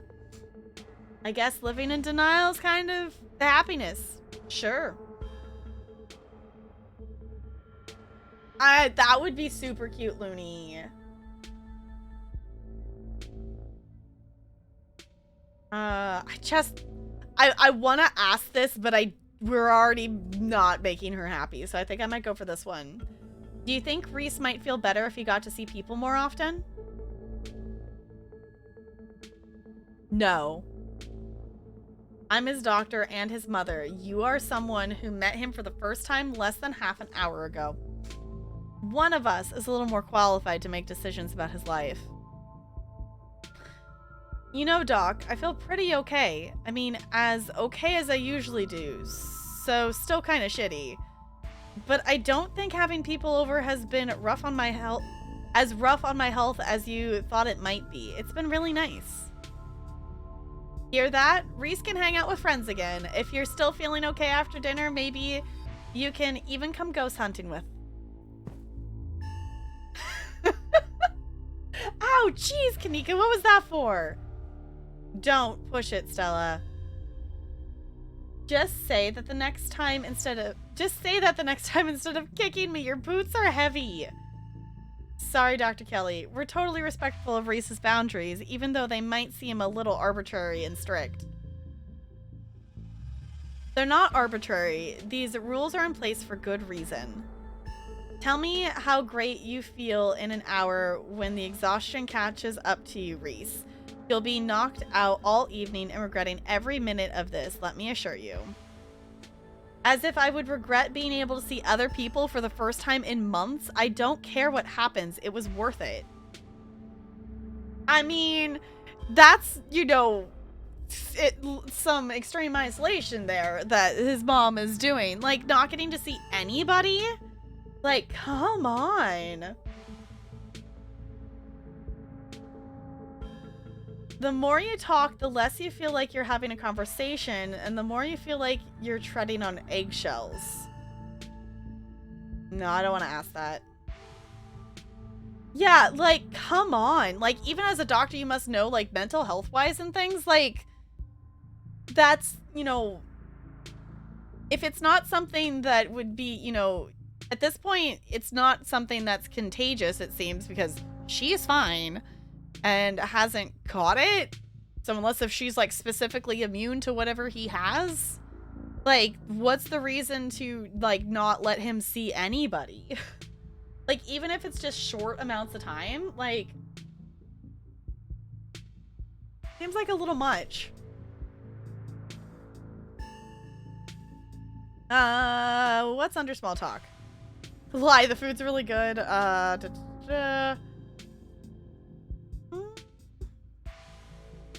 Your doctor, have you seen a dead body? I have. What? Why? Actually, let's ask about Tabitha, because I'm curious. The thing that's interesting with this, though, like the way the dialogue is set up in this episode, is there's like a lot of options for a lot of dialogue that you can explore if you want to. But you definitely have a ton more options in this episode of like what to pick from. They got married around midnight and they managed to cut the wedding cake and bash their heads together with their spouse kiss. Gigi on getting it to work at all? Because you're the first person I have heard actually successfully have a wedding happen with that pack. So GG. Like, I want that pack to work because it looks like such a good pack, but I have yet to see someone have a successful wedding with it. The My Sims wedding pack is like extremely buggy. Because there's a lot more things you can do with the wedding. You can like ask people to, you know, you can essentially have like a ring bearer, you know, flower girl, whatever. It's all different named stuff in the pack. But sometimes it bugs out and like, you know, you can't pick a cake, or like you can't actually get them to be married, or they won't cut the cake, or they're, you know, people won't show up. There's it's fine. How well do you know Tabitha? Not very. I know her a lot better if your family didn't seem to be so afraid of doctors. I can count on one hand the number of times she's been in my office. No wonder everyone but that old Edwardine died so young. Hopefully your mother was better about talking to you about doctor's visits. I wouldn't be surprised if there was something genetic at play, and it's much better to catch those things early. What else do we got?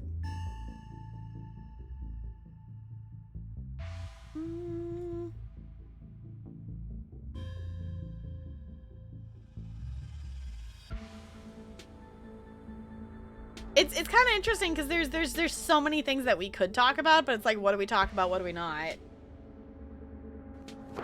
Emotional damage. Goldie, thank you for the bits. All right. Have there been any strange illnesses spreading around town? What? No. Are you sure you haven't met with any minors who had unusual symptoms? Anyone who seemed sort of grippy or strangely ominous when they talked? Sorry to pry. Just doing my due diligence. Absolutely not. I've barely seen anyone...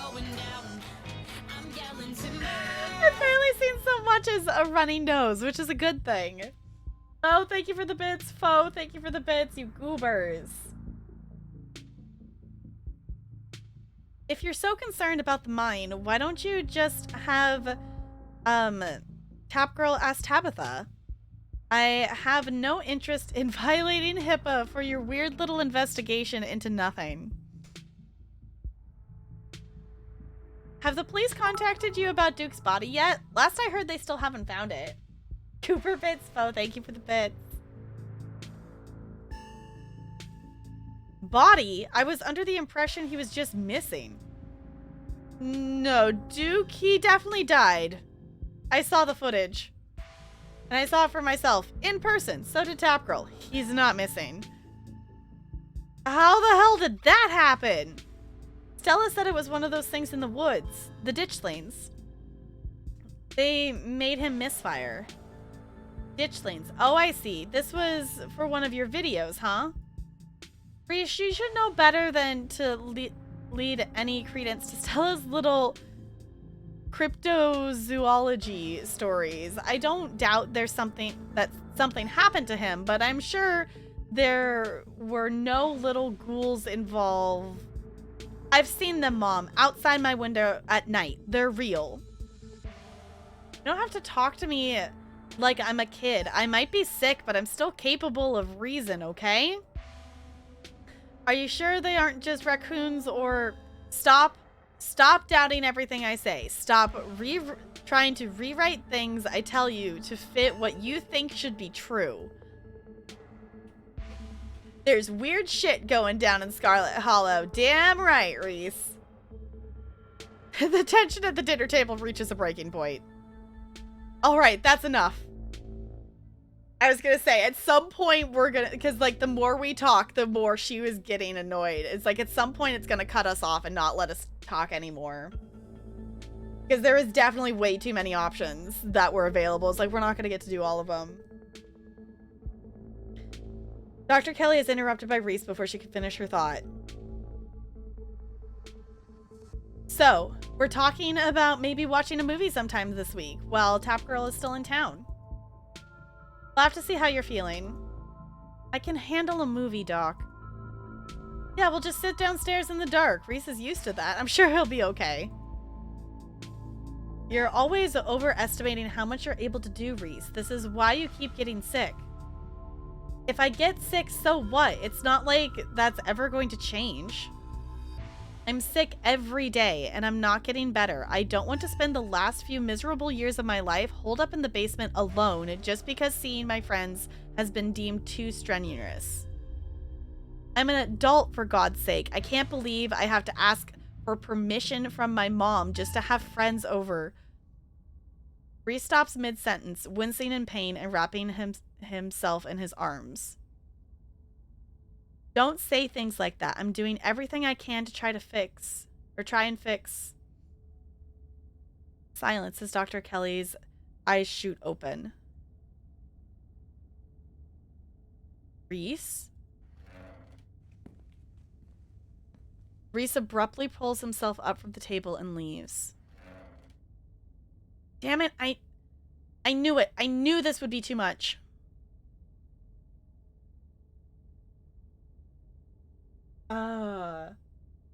I know, it's just like...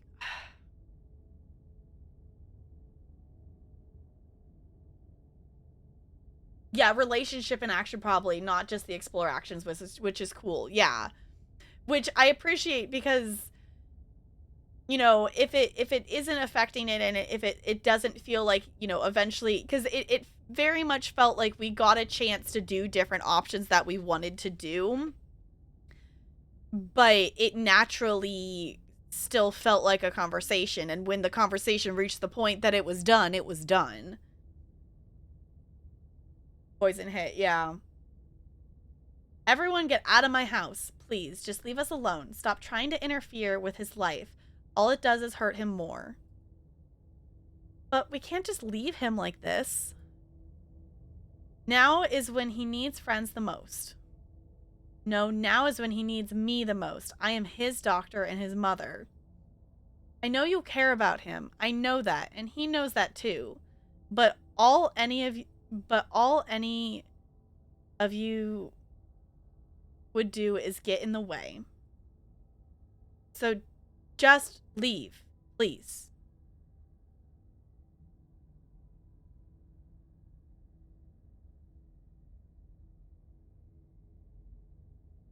Ooh.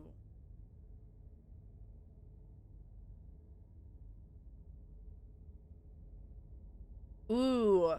I like that there's two options for this.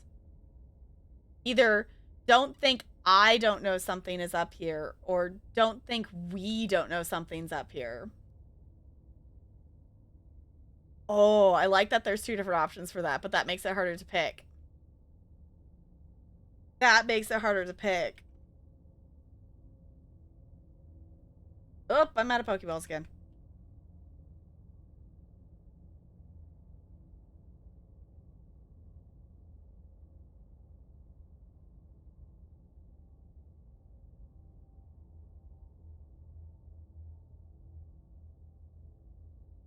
Yeah, he did seem fine before dinner.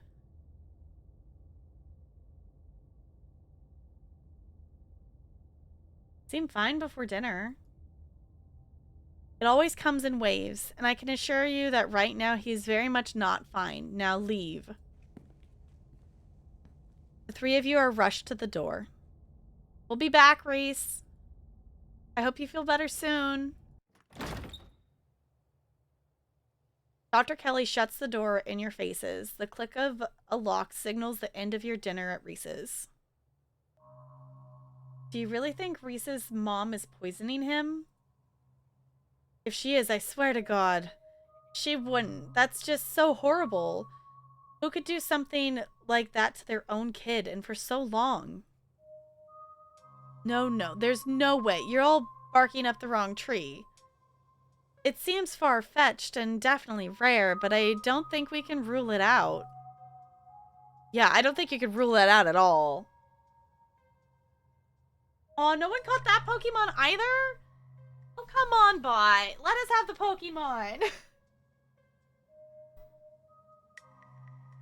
Alright,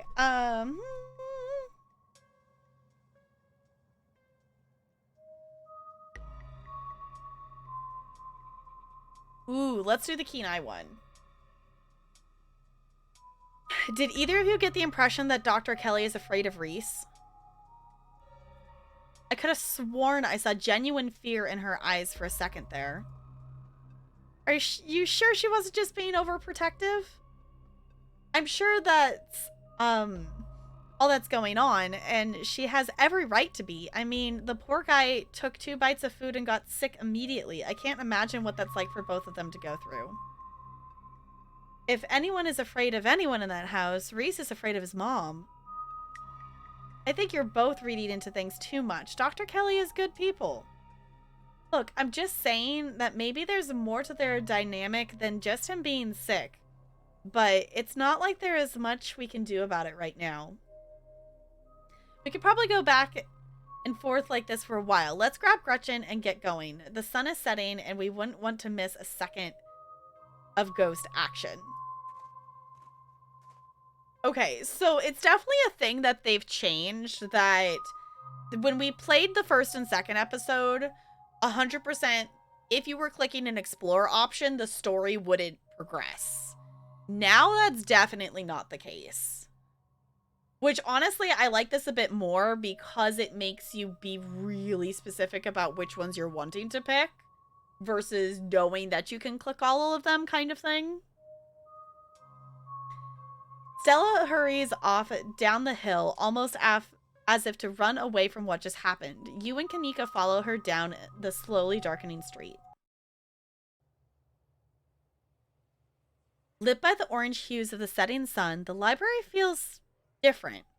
What was once a quaint building in a small town now stands as an imposing structure, its walls holding something that stares back at you with menace.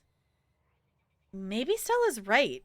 Maybe ghosts aren't real, and the rest of tonight is gonna be a pleasant break from the events of the past few days. Ooh, a talk to animals thing. What if the ghost isn't a person, but a specter of a mayor past? Oscar's house is right next to the town hall. Your powers extend to the undead? I don't know. I guess maybe we'll find out. Keen eye. Before you enter, a pair of figures in the nearby bush catch your eye. You can't help but feel that with every passing day, the ditchlings grow bolder. Enter the library. Just as its exterior was intimidating in the setting sun, the inside of the library is dark, its shadows deep and foreboding. The meet and greet with the mayor ended quite some time ago, and the throngs of visitors took whatever joy was in this place with them as they left.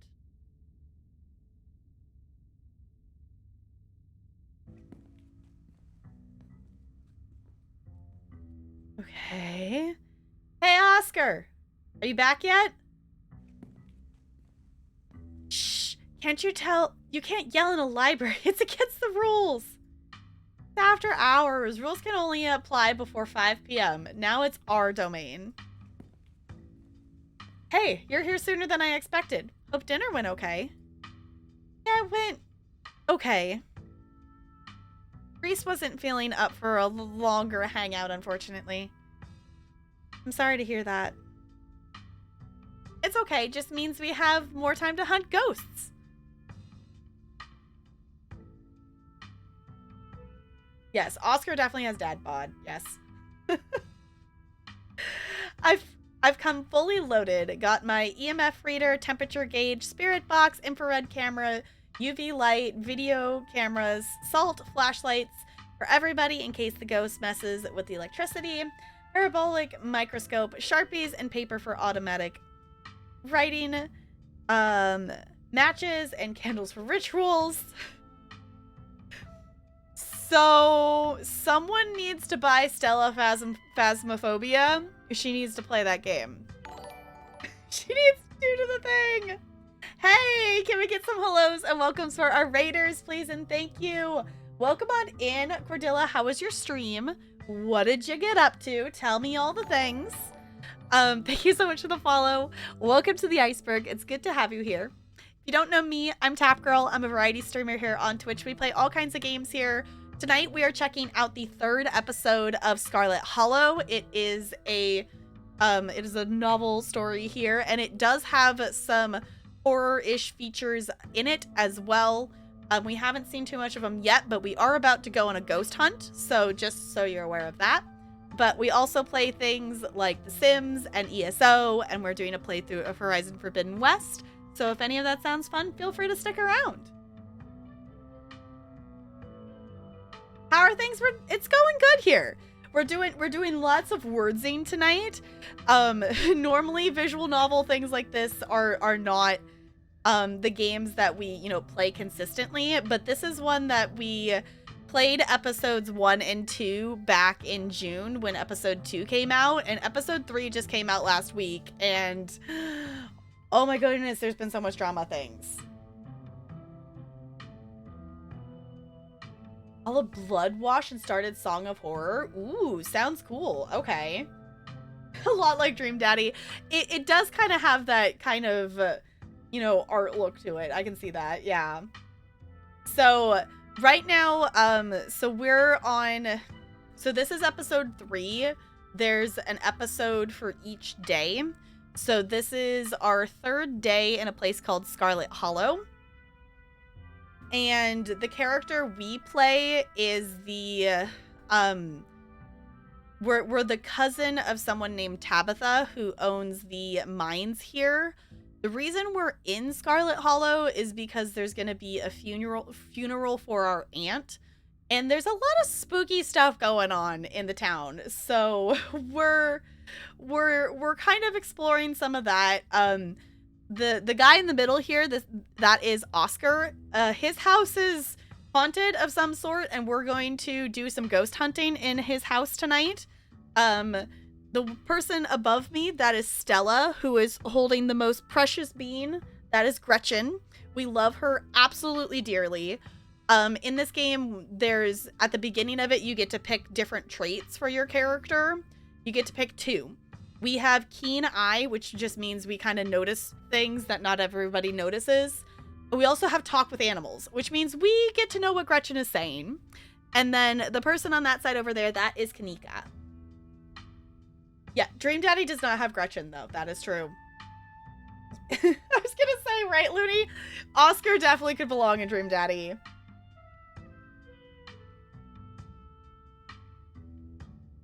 Ooh, once all the episodes are released. For sure. I picked it up when episode 2 came out, and I'm like, well, now I waited a week because they did some updates on it, just, you know, some bugs and things, and get some of the initial bugs out of it. But I was like, nah, we're gonna do it as it goes along. It's kind of fun to see how things have changed a bit, but totally 100% understand of doing the lurky lurks. Thank you for the raid. I super duper appreciate it. So you tend to binge games so you don't forget. I will say this, something they've added in for this third episode is they have a recap thing that happens that you can choose to go through at the beginning of the episode. Because I know for me, I played the first 2 episodes back in June. So I did go back through my VODs and I kind of looked through. I was like, okay, kind of just remembering all of the things, but it was really nice to have the recap at the beginning.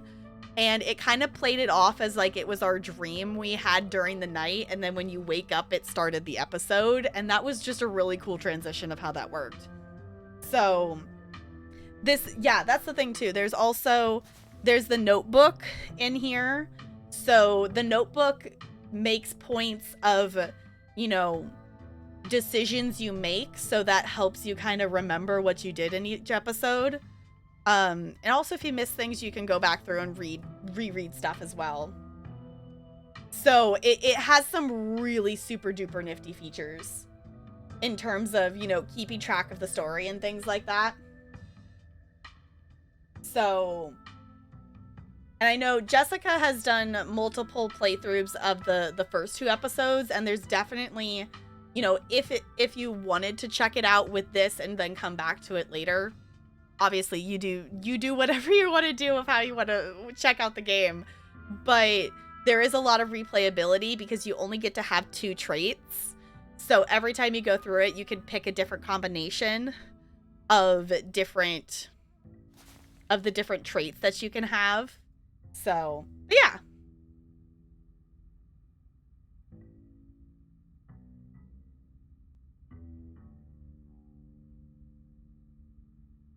Few visual novels catch your interest enough to keep your attention. Yeah, this one, I haven't played many visual novels. I definitely like them. I just haven't played a ton of them.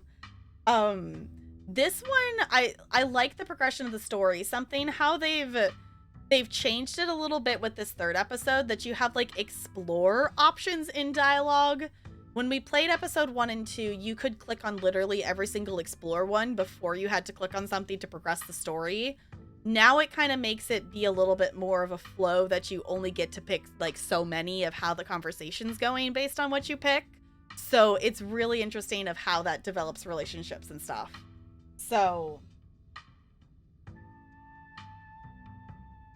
yes, that is true. Yes. So unfortunately the stream did get cut into 2 pieces because I have a sit stand desk and my bot periodically tells me to stand up. You know, once I've been sitting kind of thing. And the cord that plugs my computer into the wall wiggled out just enough to think that it was unplugged. So unfortunately, my computer basically got shut off in the middle of the stream. So this game has a wonderful autosave feature that saved our butts because I had not saved in a while.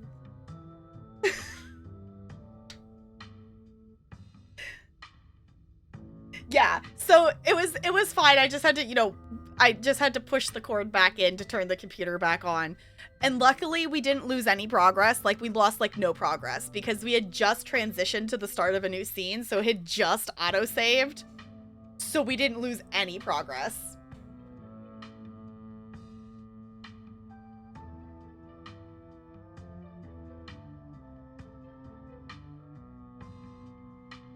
Wait, totally didn't need to use what, Goldie?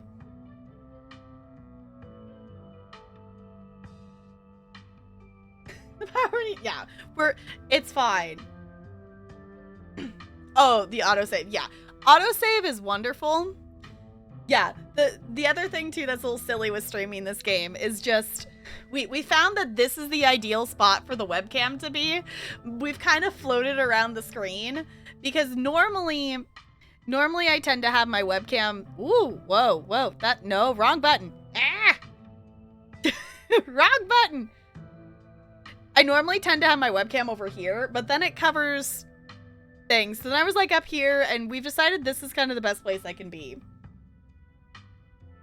Also, for new friends joining in, we do have a Pokemon bot. There is an extension in the panels down below that you can mess around with it too. But if you would like to join in on the catching of Pokemon, exclamation point PokeStart will get you your Pokemon starter, and that will start you out with some Pokeballs, and you can try to catch Pokemon. It's kind of fun. In the extension, you can do battles with people and stuff too. So it's just for fun because we're also playing Pokemon Shining Pearl. So we added it for that, and now we just kind of have it because it's fun. All right. Yes, I read that one. Okay. And you've got your specter sniffing compatriot at, oh, this is Gretchen. And you've got your spectric sniffing compatriot at your side too. This nose can sniff out any ne'er-do-well we might find, whether spirit or scoundrel. Gretchen is adorable. I love her so much.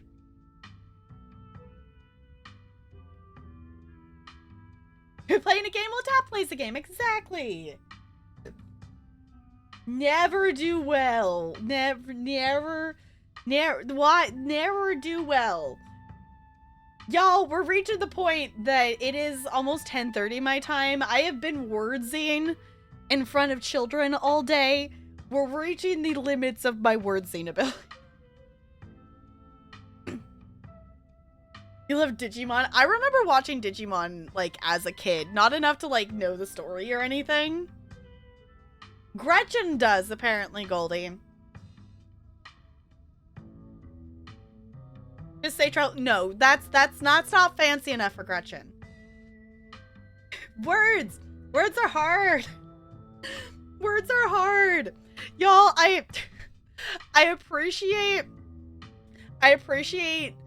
this 4th grade class dearly because I, like, straight up, like, didn't make a word while trying to explain a thing and just ended up going bleh, and they'll just go, they just kind of sit there, and then I restart. Like, they were just, like, totally chill with it. I was like, sorry, lost the ability to words for a second. And they just were like, okay. And then we just continued on. I was like, thanks, kids, for appreciating. Like, these kids are so understanding of just like, you know, sometimes you're gonna mess up and you're just gonna keep going. They've gotten it. It's good. Also, thank you so much for the follow. Welcome to the iceberg. It's good to have you here. Okay, I did read that. Oh, and a Ouija board. I know they're toys, but you never know what might come in handy. Wow, this is a lot of ghost hunting stuff for something that was so last minute. Do you just have this stuff ready to go in a bug out bag or something?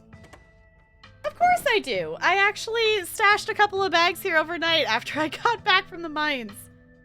Excuse me? I wasn't about to carry everything around all day. This way we can go in light and this way we can go in light and pop out to grab more stuff once things start getting spooky. Also, I heard the door open and close. I wonder if that's Avery joining us.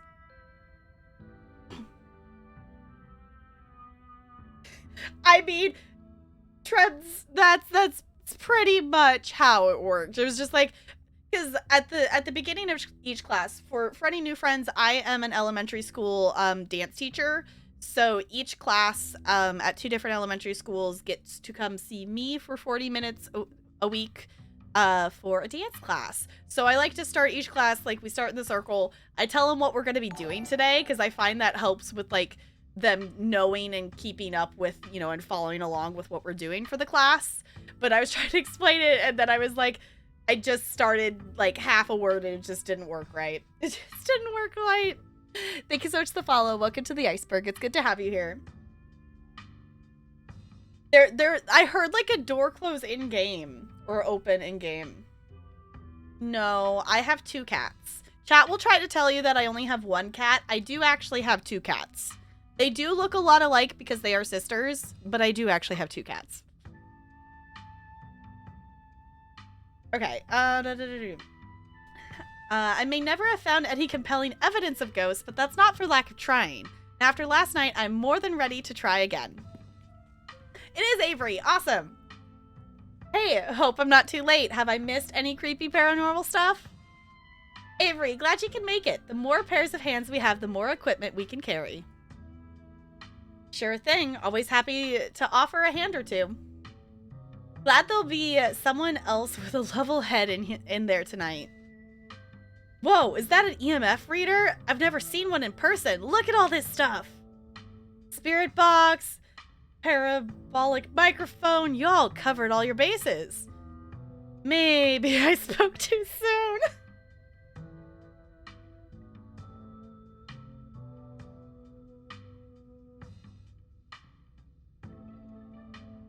Why, thank you. We like to keep things pretty chill here.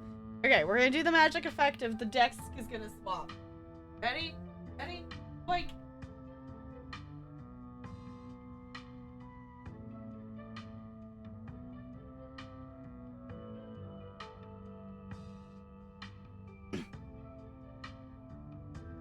I had to teach music to 5-year-olds in the morning. Realized that I end up hawking them and singing along and clapping child songs. No energy for actual teaching.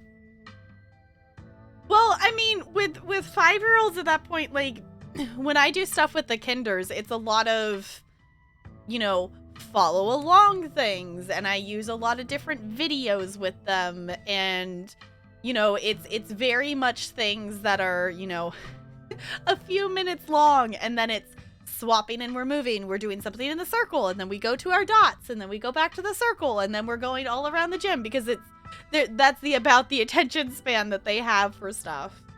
So, and it's a lot. Y'all, the kinders today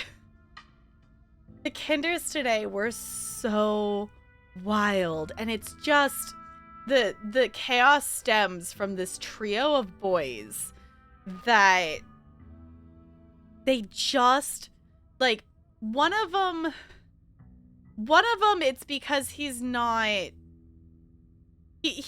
necessarily socially aware of, like, what his actions are, you know, are bugging other people. He's just really, like, a moving kid.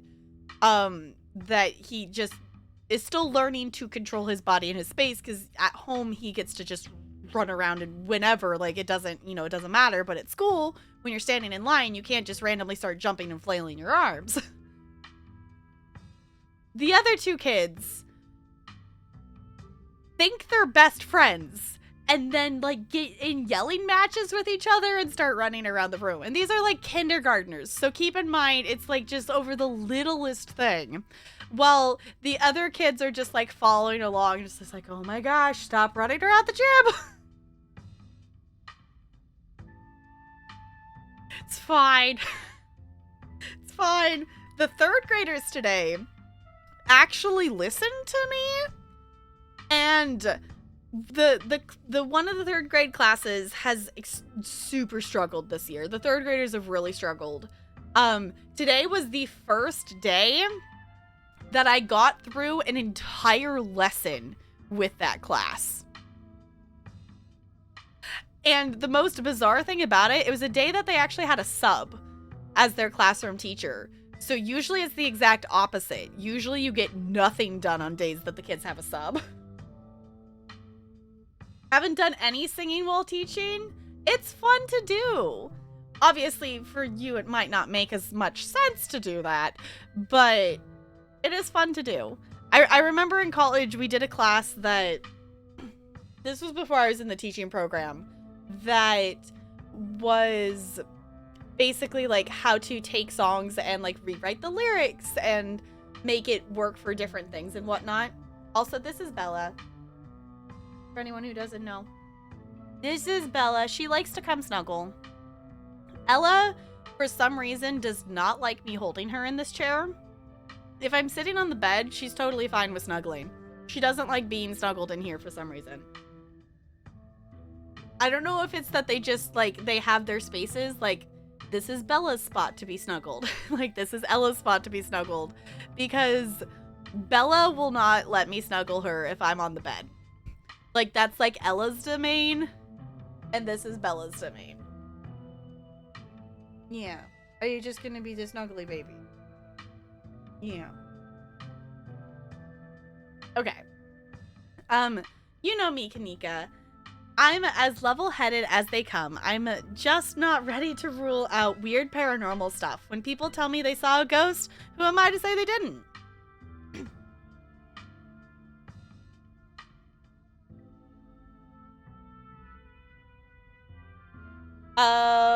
What name? I don't know if I know what you mean. Yeah.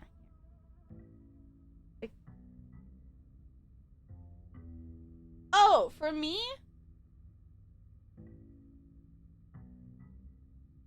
For me? I'm Tap, or Tap Girl. Chat will also insist on calling me Corn Queen, but that's a whole story. But yeah, I'm Tap or Tap Girl. Either way is fine. You just gonna chill there, Bella? Okay. Of course you're gonna drop the white corn. No, I'm not obsessed with... Okay. I'm not obsessed with marlins. I'm not obsessed with corn. We're gonna make that clear. Make sure, yeah, you're all good. Yeah. I've taught as a substitute teacher for English class. I hate it. Boy, it's really freaking hard, even though the kids, for some unknown reason, left me and gave me lots of little cards. Yeah, it's really, yeah, being a substitute is really hard. It's really, really hard, especially so many kids these days are very much like relationship kids. Like, if you don't have an established relationship, they're not going to do anything for you. And it just can be really tricky.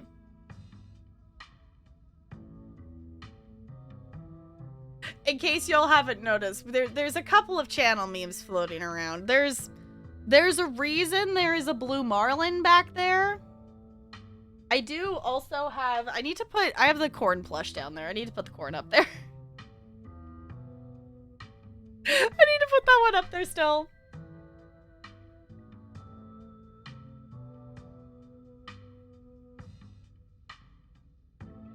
Corn Green just found it. Yeah. There is, I'm honestly surprised we don't have that as a command or something at this point. There is a clip of me wearing a shirt that looks like corn with like a green cape on, so I'm dressed up as corn with a crown, and I'm holding the marlin and calling myself the Corn Queen. And it was for charity, but I am not the Corn Queen. I am not. I feel like we just need a list at this point. We just need a list at this point.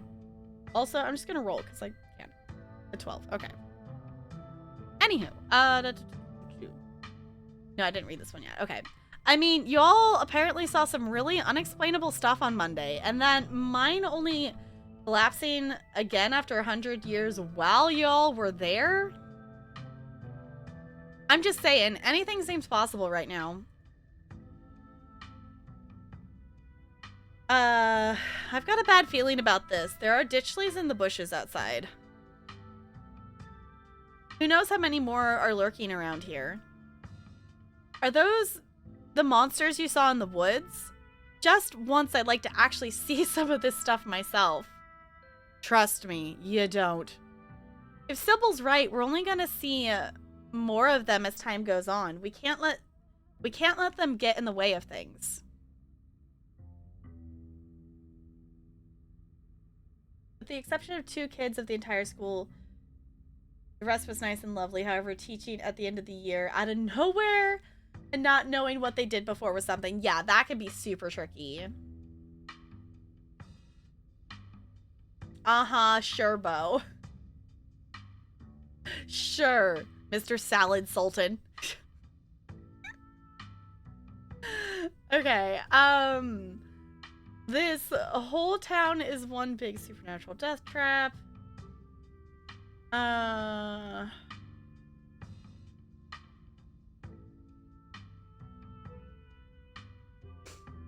Just a Catholic, nah.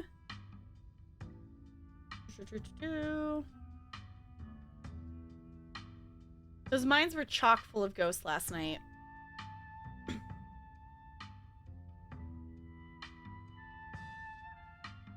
The old titles? I don't know, maybe.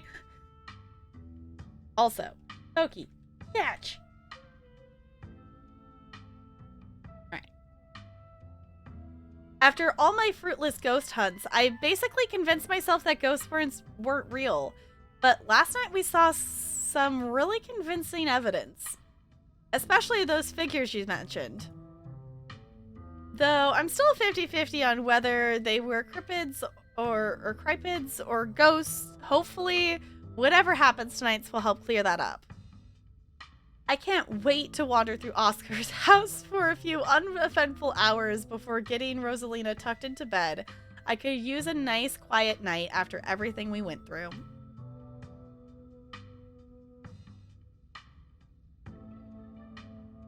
Okay, Trev, thank you for hanging out. I super duper appreciate it. Definitely take care. Hope to see you again soon. As Ketchup Dusters, I have to say, I may need the Duchess title in ESO. Yes. You might need that. Just a little bit. You might need that just a little bit. That's too bad. I was hoping to see a ghost. Maybe it'll be a happy medium between no ghost and deadly spirits of vengeance. A Casper situation might be nice. The door just opened again. Is Tabitha just gonna show up? Hey, I got the Pokemon! Woo! I envy your pessimism here, but I suppose it won't be long until we get to the bottom of things. Why the fuck is Zane here? Yo, don't rush off ghost busting without Zane. No way I was gonna forget your promise, Stella. I forgot that she had said he could come, because she said that at some point. I think that was still in the mines, wasn't it? Zane, glad you could make it.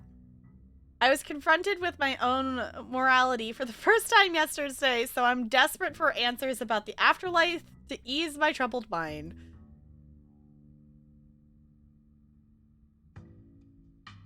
Because we invited him during episode 2 to come on this, didn't we? I don't think I invited him. Stella specifically invited him, and I totally forgot about it. Because I think that happened in the mines in episode 2. Yeah. Now that he's here, I remember that happening, but I had totally forgotten that that was the thing that was happening. I was like, who else is showing up? Alright, now let's go mess with some ghosts. So I'm assuming in terms of like placement of characters, I'm assuming if we had invited Tabitha, this would be where Tabitha would be standing. My oh my. Oh, Gretchen. My oh my, this certainly is a lot of humans for one little old ghost hunt. I do hope this means my dear Stella will be safe from this evening, and that whatever foul creatures lurk in the shadows choose to prey on someone else. Tabby's gonna be pissed. We went to town with her in the morning. We're there in the general store for like 2 seconds and then just straight up ditched her. She's gonna be really mad. The thing is, like, unless if we get back and see her before we go to bed, I don't even know if we're gonna see more of her this episode. I know, Jessica. I know you like Tabitha. But we didn't invite her along. I hope my house is big enough for 6 ghost hunters at once. If this is everyone, we can go ahead and get started. It's through the back. Follow me.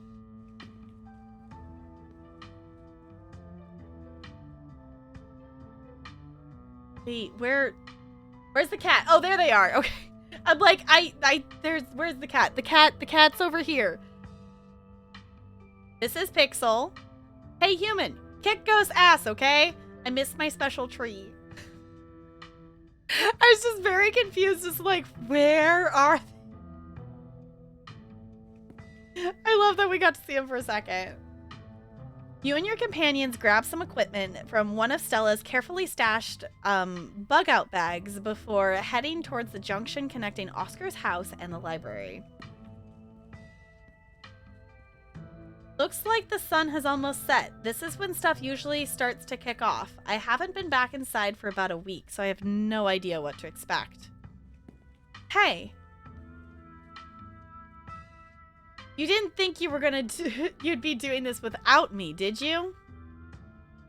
Rosalina, I thought you were at Alexis's place. Sorry, Mr. I don't know how to say the last name. She's really convincing. Oh, hi, Zane. What's up? Yo. You don't have to leave me out of stuff like this anymore, Dad. I'm not some fragile little thing that needs protecting. I can handle seeing a ghost or whatever it is that's keeping us out of our house. I really don't think you want to see what's in there, Rosalina. I don't know if you'd ever be able to feel safe in our house again if you knew it was there.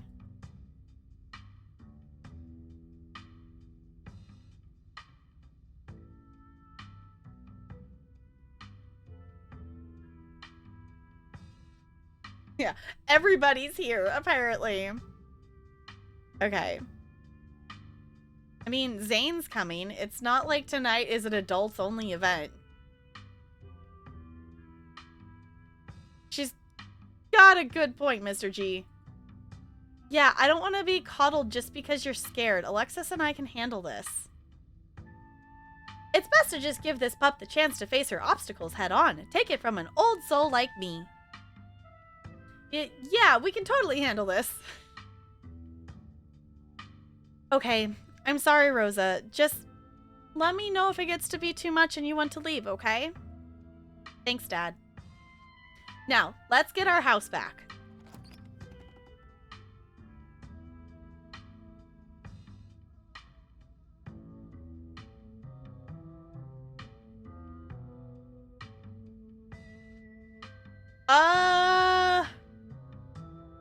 No, I don't think we left anyone behind. I think the others just aren't here.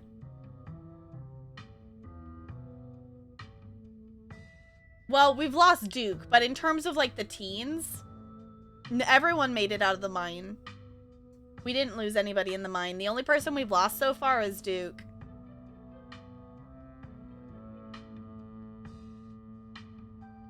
Yeah. So maybe the others, because Zane was invited. Rosa was at Alexis's, so it makes sense that they came.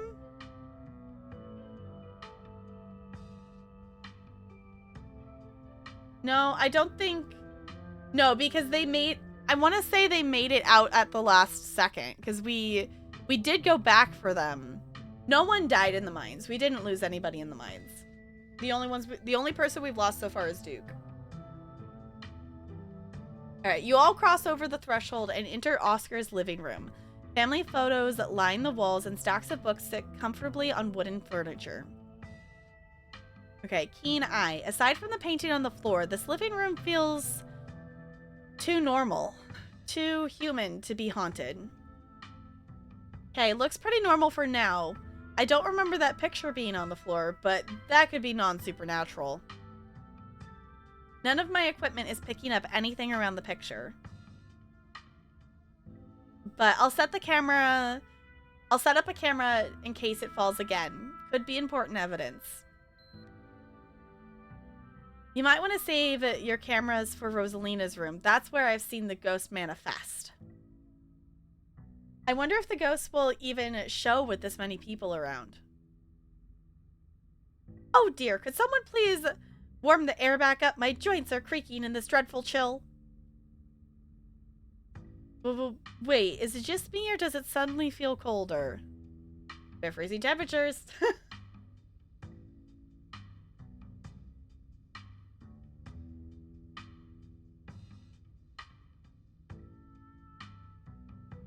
Wonder what you did differently. And see, that's the thing that's cool about these games like that, is like, it's like what little thing did I do differently that made it be this way? Because you very well, because like I specifically went to Stella's at the beginning. If you picked a different pathway, you definitely could have run into different people. Like if you went and hung out with Avery, you probably could have seen someone else at the diner. If you went to talk to Kanika, you could have run into someone on the way over to there as well. Like there's definitely different times that you could have run into different people and caused different things to happen. It sure does. I definitely feel that. Same. I've got chills. They're multiplying and I'm losing control. Okay. The temperature gun says it's actually a couple of degrees colder, but that's normal. Rooms and hallways are sometimes colder than other parts of the house. Whoa, a genuine cold spot. Gotta snap a pic for posterity. Is that it? This isn't very scary.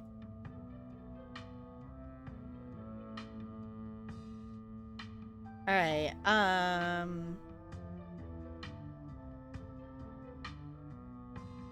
wait, Rosalina, if the ghost mostly manifests in your room, shouldn't you have seen it? Also, I saw the fact that we could lie and say I feel a presence, and that's funny. Wait. Okay. No, I said that. All right.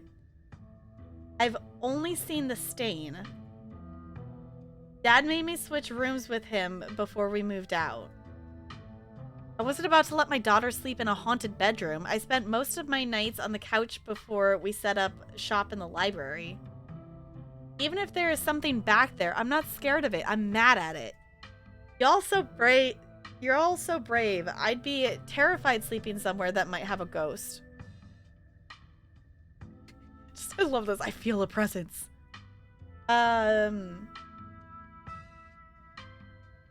This is so like Scooby-Doo. It's just literally, all right, gang, I think we'll cover more ground if we split up and search for clues. That sounds like a horrible idea. Don't split the party.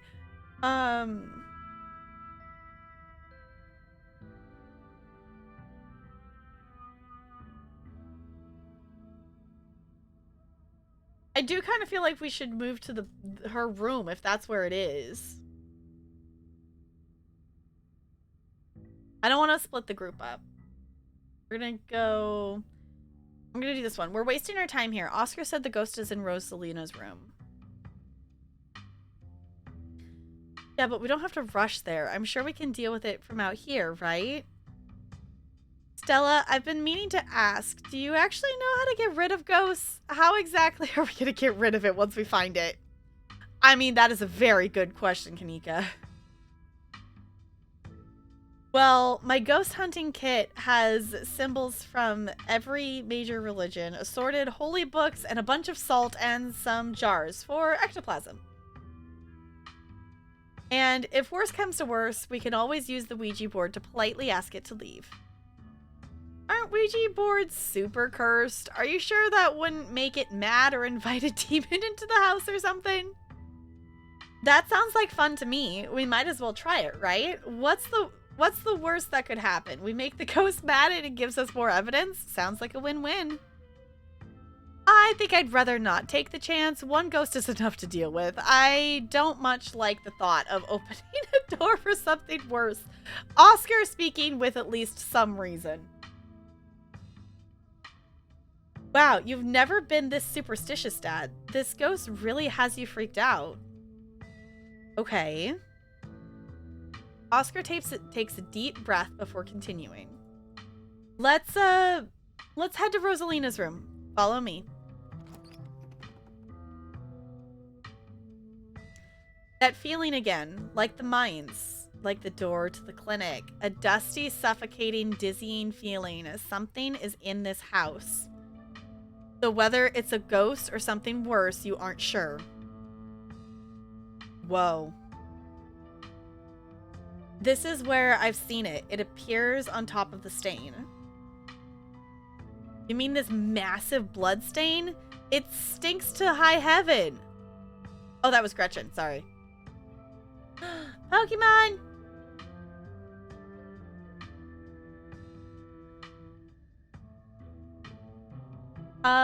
Weird. I'm not getting anything. It's not even cold. It's the same temperature as the living room. Nothing on the EMF either. Then your equipment is wrong. The stain is definitely paranormal. I've scrubbed it out too many times to count and it keeps coming back. It's just a stain, Dad. Can't we just cover it back up? I don't mind sleeping in here. Maybe we have to scrub it out first. Could it be that the paranormal stuff will activate if we give it a reason to? Oh, good idea. Y'all offering free carpet cleaning? Be my guest. Oh. Gretchen said it's a blood stain. Ghost blood. Or it's just a rusty pipe leaking all over your floor. I think that's a bigger problem than what Tapgirl and Stella are suggesting. I don't know. Ghost blood sounds pretty intense. Have you all tried ripping up the carpet to see what's causing the stain? The government owns this house. There's no way I'm leaving a big red stain in their carpet. I made sure it was pristine every morning. Besides, I also kind of assumed it was ghost blood, which it is. I caught the Pokemon! Caught the Pokemon. I did the thing. Yay! What if there's something written under there? Only one way to be sure. Stella excitedly starts tugging at the corner of the carpet. Are we digging? Let me help. This is my area of expertise after all. Oh dear. You're doing the government a favor, really. We'll cover for you. You don't have to sweat it. Oh, secret door under the carpet. Stella pulls back the carpet, revealing a hatch. The floor around it is stained and reddish brown. Keen eye. There's a broken seal around its edges. Whoever carpeted over this hatch didn't want anyone going down there. What if there isn't a ghost after all? What if somebody lives down there? Okay, maybe I don't want to sleep in here. Okay, keen eye, there's a... Oh, to actually say it. There's a broken seal around its edges. Someone doesn't want us down there. Yeah, but how long ago was it sealed up? Whoever did this has gotta be long gone, right? There, there's no basement in this house. At least we weren't told about a basement. And look, all the red stuff is coming from underneath. Oh yeah, this is super haunted, all right. You've got a basement chock full of ghosts. I could just feel it. Still no readings, though. None of the equipment has made a sound. Of course not. Y'all know last month was super rainy. It's clearly been a long time since anyone stepped foot in the basement or crawl space or whatever is underneath that hatch.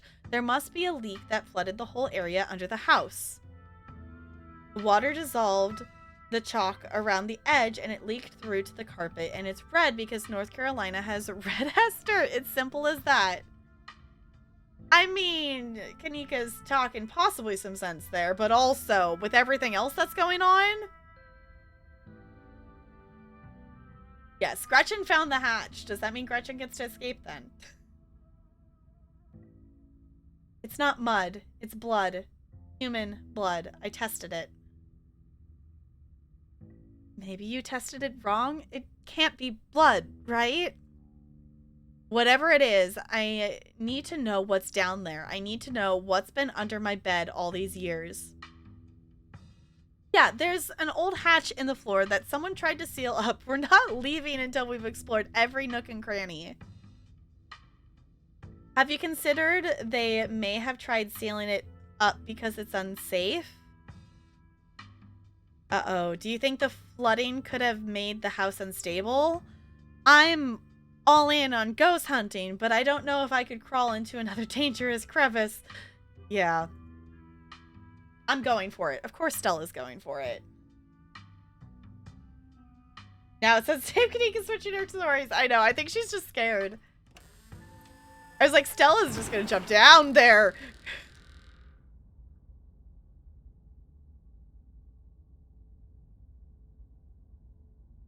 You come into Oscar's living room. You can't tell what time it is, and your friends are nowhere in sight.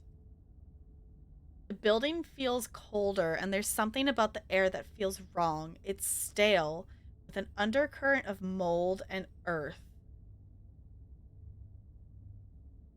You feel claustrophobic, as though you're in a coffin, each breath depleting what little oxygen is left.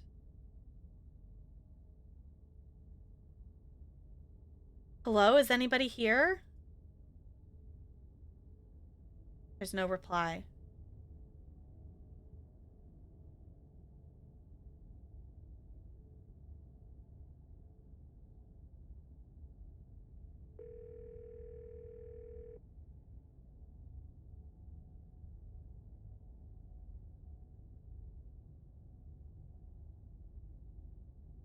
Edie?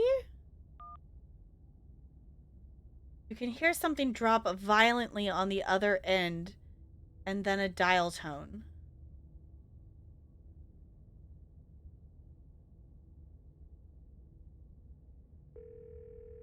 Dial 911. Hello? What's your... Hello? Is this some kind of prank? Franklin, come listen to this. Is that some kind of old-time radio show? But it's just repeating the same phrase over and over. Somebody's trying to creep us out. Now hold on just a minute. Ain't this area code? All of the fucking memes. Area code from New Marlene's? I'll be damned. Listen here, Tap Girl. We know that's you. You've got some nerve calling in with a juvenile prank like this. Damn if it ain't creepy, though. Eddie. Eddie. Repeating like that? Do we know any Eddies? Just hang up, Hugby. Gotta keep these damn lines clear for real callers. We'll deal with Tap Girl later.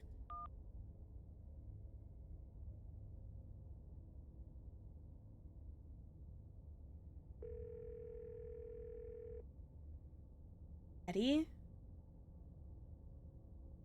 Same voice you heard when you call Stella, uttering the same phrase. Once again, hear someone drop Something dropped violently on the other end in the dial tone. We're gonna call Tabitha. Because I'm just curious. Been looking for you all over. Where did you... What? Why are you saying that?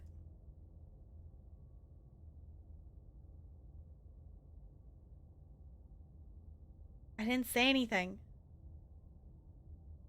Yeah, okay, I get it. Pulling a funny little prank on your poor, long-suffering cousin, playing some creepy old-timey radio clip over the phone? Did Kanika put you up to this? Whatever, just come home. I'm sick of chasing after you. All disconnects. That's enough. Put your phone away. This clearly isn't getting you anywhere. Go back to Rosalina's room.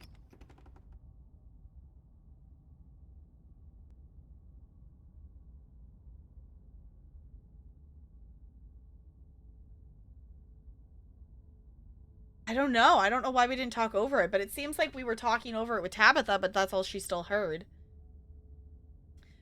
Whatever just happened was weird. But your friends are probably still in Rosalina's room. You head further into the house. The fuck?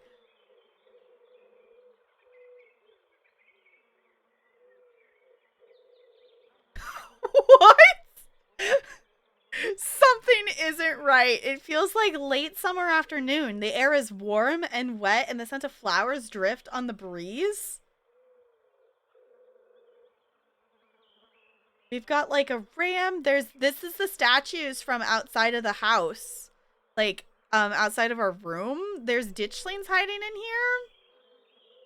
here. Oh!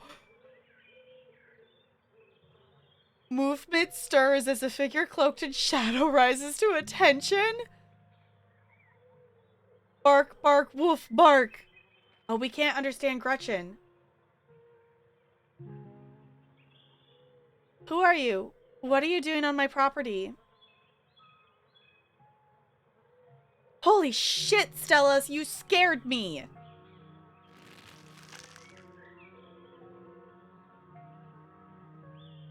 Did you say Eddie? No one's called me that in a long time. It's Edwardine now. I'm not a child anymore.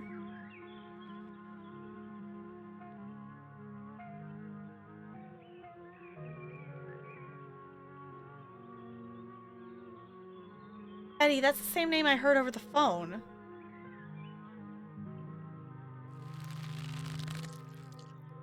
What the fuck?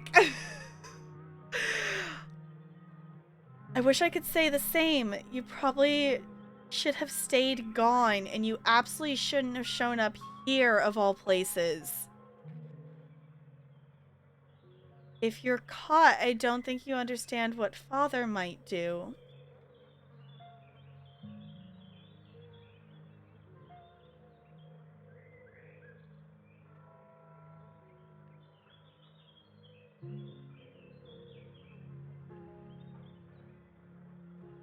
Stella, I'm really scared right now. A flash of pain in Stella's eyes tells you that she's keenly aware of everything that's happening right now. She's in agony. Arf, arf.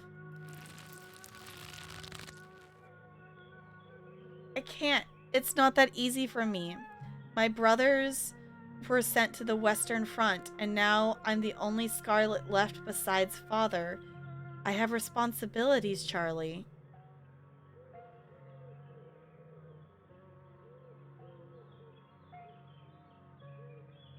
Gretchen, can you still talk to me? Silence from the dog. Oh, that sound is awful! You should just get out of town while you still can. Whatever you came back for, it's not worth it.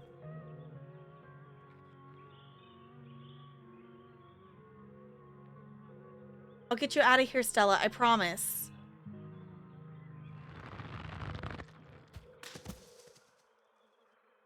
She's gone, along with the shadow in the corner of the room. You're alone again in this strange garden.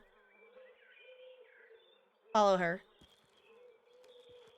You move to follow the narrow path through the foliage. As you step forward, a single door standing solitary in the middle of the garden appears before you. Enter. You walk up to the door and open it.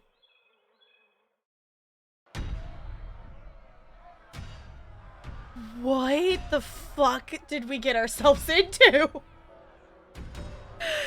Bells ring as a cacophony rages outside. The door in front of you pulsates as figures unseen bang against it.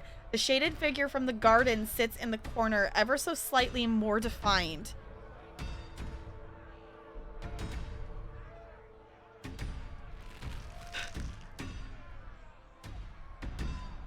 Junior, pack your things. Quickly, hurry. Maybe we should run him out on the rail, too. Make an example of the whole family.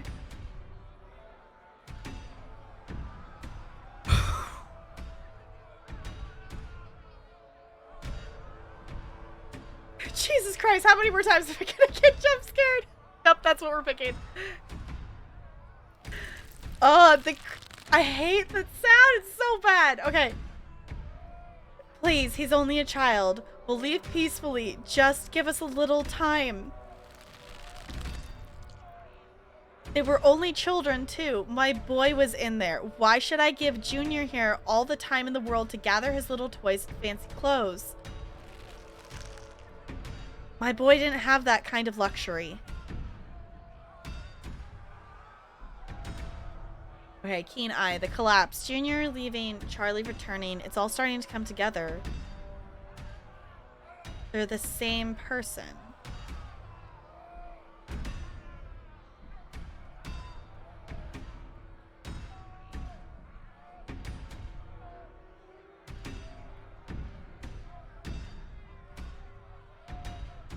You're talking about the collapse, aren't you? The one from 100 years ago.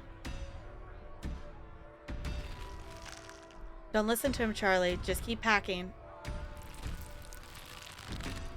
Looks like the others are on their way. Better hurry, boy, or you and your little dolls here might get burned up. And as for you, lady, what makes you think you're going to be keeping any of those valuables you're packing in the fine suitcase of yours?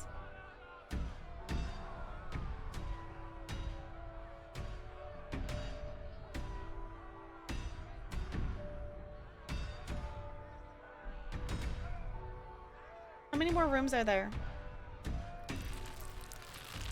Trust me, boy. The coppers ain't coming here tonight. And what makes you think you can talk to an adult like that? Maybe they should have had you working in the mines too, instead of lazing around this big house. Maybe you would have learned a thing or two about respecting your elders. Don't talk to my son like that. Don't talk to me like that, woman. I call the shots. Now get out, unless you want to go up in flames with all your precious jewels and expensive dresses. You're lucky I'm even letting you leave.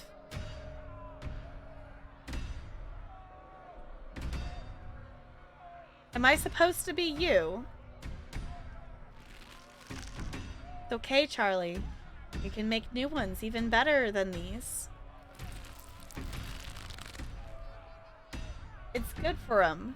Shouldn't be playing with dolls anyway. Now you're gonna have to earn your keep, just like the rest of us, boy. No more big inheritance for you. Alexis and Rosalina are whisked away, leaving you behind in an empty room. As they depart, the front door stops pounding and opens into a beckoning white void. Before you have the chance to think, another door creaks open on what you thought was the ceiling.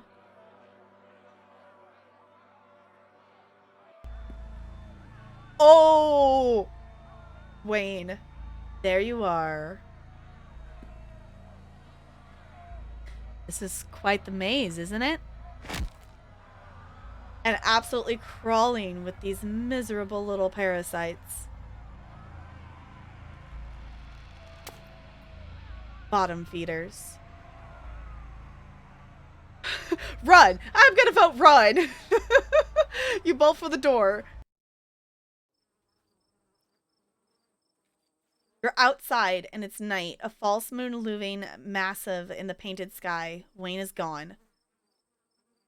The night feels thick and warm, the insects lively, their calls unnaturally tiny. Everything feels warped and wrong, like you're listening to a record fished from the bottom of a pond. Unless your eyes are playing tricks on you, the shadow in the corner keeps getting closer.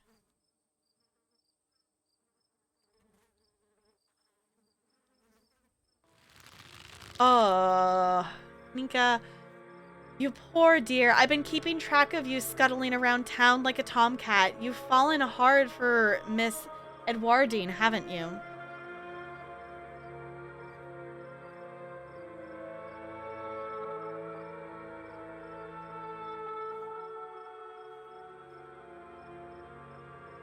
I love that we have the option of lying about trying to scare me it's not working and like actually telling like the truth of it. I like that we have both of those options.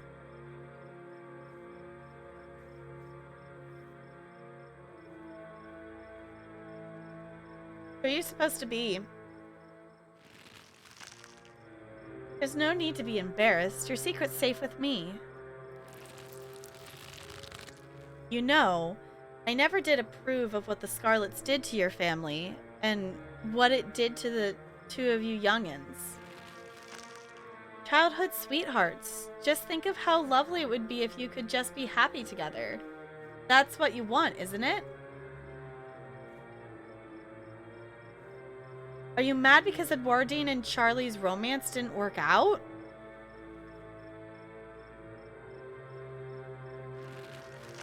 I hate the sound of her creaking. Okay.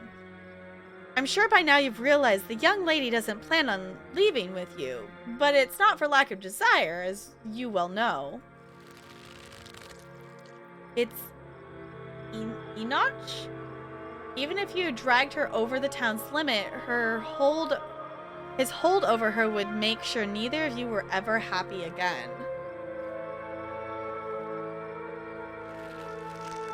Just think of what happened to your poor mother and father. Do you want that to be the two of you?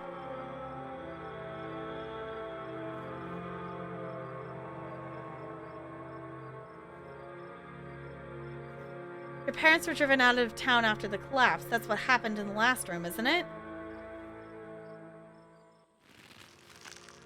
Powers at work here are stronger than even your love could withstand. You need to break the bonds holding her here. Then you can go free. Oh, you can both go free.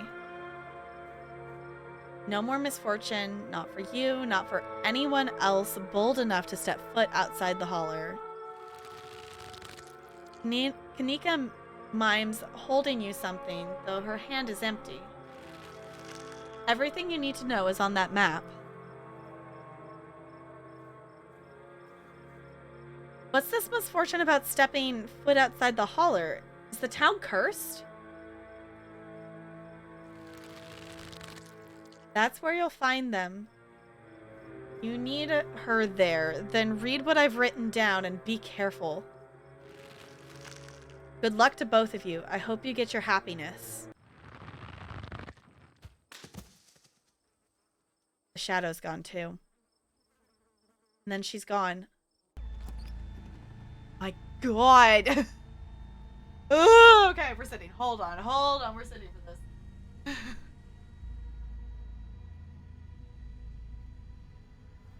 It's trying to get rid of me. I'll have to try harder.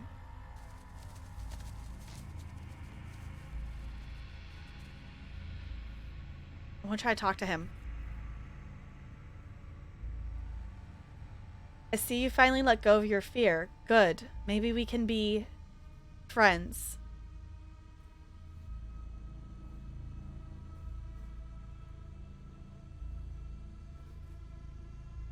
Why are you following me? Clearly you need protecting. I'm just looking out for you. Am I dead? Of course not. I would never let something so weak harm you, let alone kill you. So, you and Tabitha, huh? That was a thing? This body knew her well. That's one way to put it. What the hell is going on in this town? I'm sure you'll be able to piece it together soon enough. I'd rather you find it out on your own first. That's the only way you can really know who to trust. And I can finally tell you more. There's so much to discuss when the time comes. What are you? I'm a friend. Do you know the way out? I will soon, but in the meantime, you have nothing to fear. I'm watching over you. That doesn't make me feel better.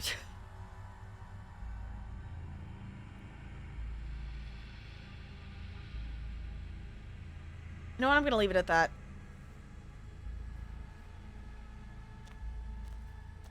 You continue forward through the uncanny underbrush.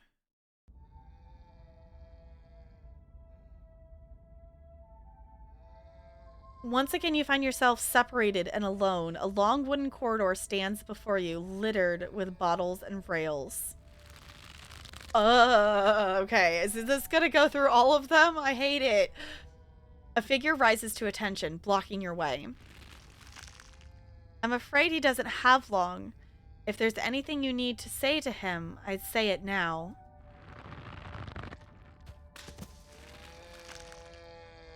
Oscar? As Zane is swept away, the room pulls itself to you and you find yourself looming over a deathbed. Oscar lies in its center, looking pitifully small.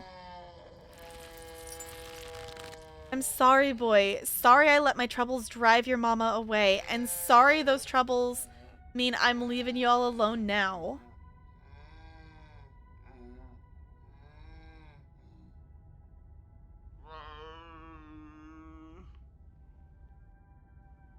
It's okay, I forgive you. Damn it, Junior. How many times do I have to tell you? I tried to stop it from happening. But that damn snake, Enoch, went behind my back.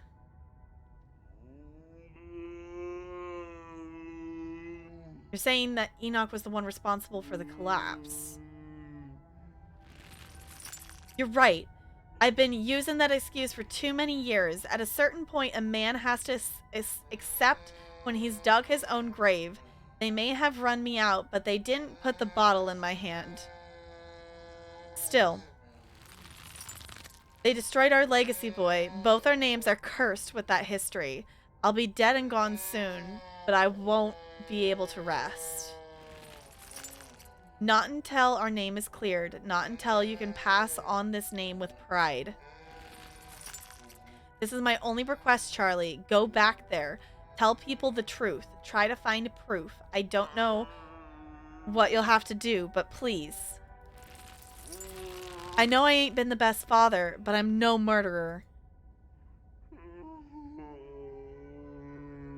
Okay. Guessing this request didn't really pan out. If the Scarlets were exposed for the collapse, Tabitha and I probably wouldn't be around. Right, yeah. Damn it, boy. I may not have till morning. Promise me. Promise you'll go back at the very least and show that Enoch bastard what for. I promise.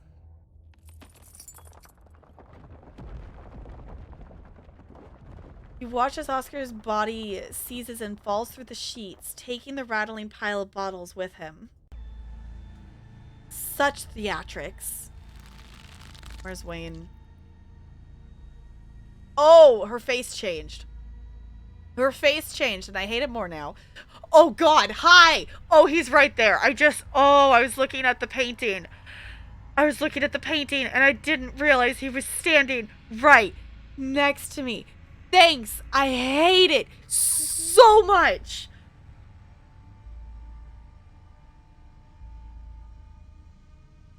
What a waste of time. Why force you to see any of this?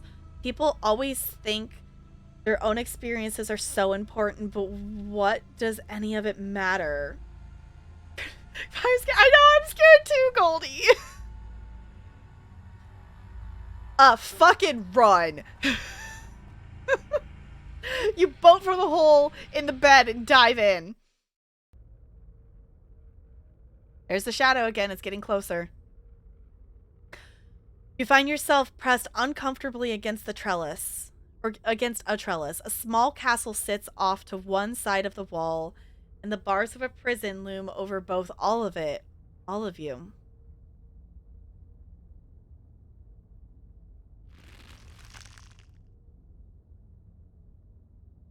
Avery, oh my gosh. Climbing up the trellis again. How very Romeo and Juliet of you. No need to run off. I won't tell the old man. Though you've gotten sloppy. You should try to be more careful. You don't want him putting you in an early grave.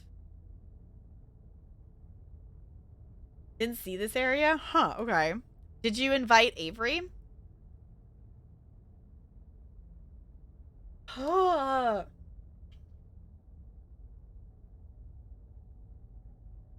the bars behind you metaphorical? Or are they real?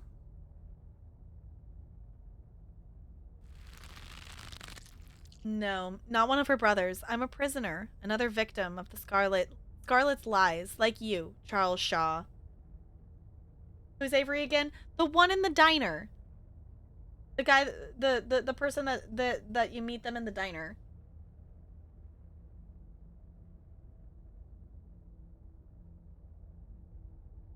Okay.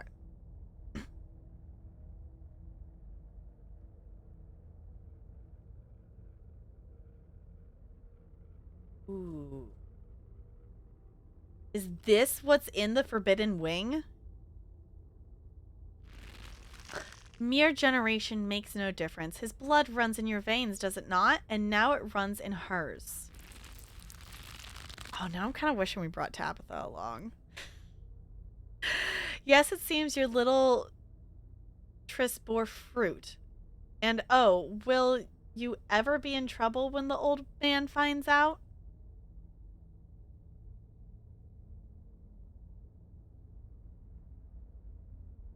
I don't follow. You know, you don't have to keep dangling there. Come inside. You'll be able to hear me through the door just fine. Not ringing any bells? Okay, so you must not have invited Avery then, because this is Avery in this room, and if you didn't invite Avery along, then you wouldn't have seen it. They're the person that you meet in the cafe when you first get to town. When you can have coffee and whatnot.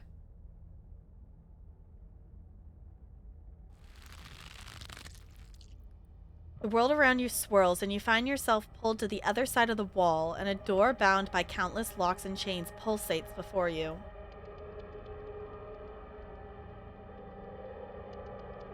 I'm not messing with those locks. That's not what I invited you in for. I couldn't escape even with your help. I merely wanted to offer a warning. Leave town now.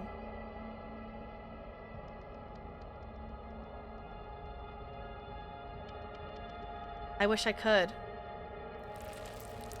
You can't take her with you. It's not possible. You can always stay and die. But if I were you, I would use my healthy legs and run as far away from Scarlet Hollow as possible. I hear the beaches are nice.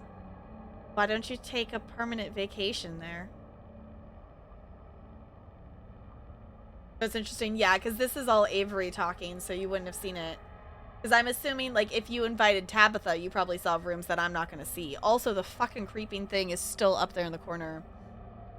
Because, like, I'm assuming Tabitha has rooms in this, too, and I won't see those because I didn't invite her.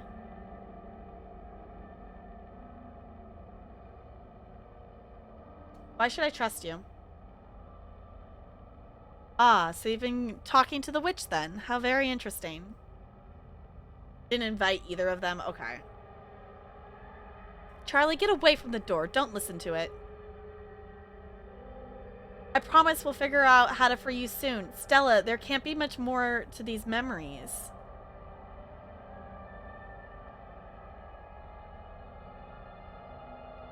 creepy. Also, Gretchen's there. How does it know that? Oh, Wayne's back. Interesting interpretation. You know what? I want to talk to him. What makes you say that? Were you there for this conversation?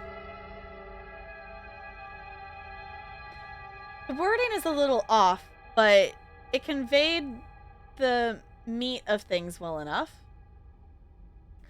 I get the feeling you were nearly at the end of this little maze.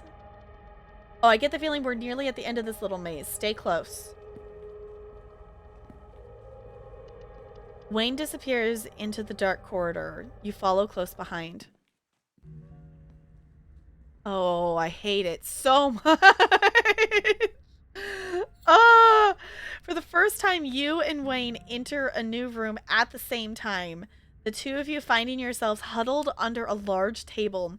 Stella stares through you as indecipherable murmurs and shuffling feet echo from the ends of the table. Yep, yep, yep. It's so weird that we can't understand Gretchen. They're so lovely. Are you sure I can keep one? You must have worked very hard on them.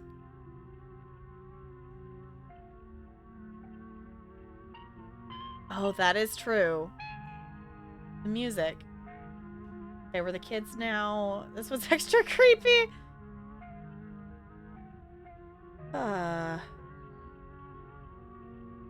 We'll do the Kenai. Just let the scene play out. There's no use trying to communicate, whether with the resident or your little friends. I'll try to keep it away from my brothers so they don't smash it, though I wish I could make it move like you can. God, her face is so creepy! And you can even do the voices. You know, you could probably make real money if you put a show on for people.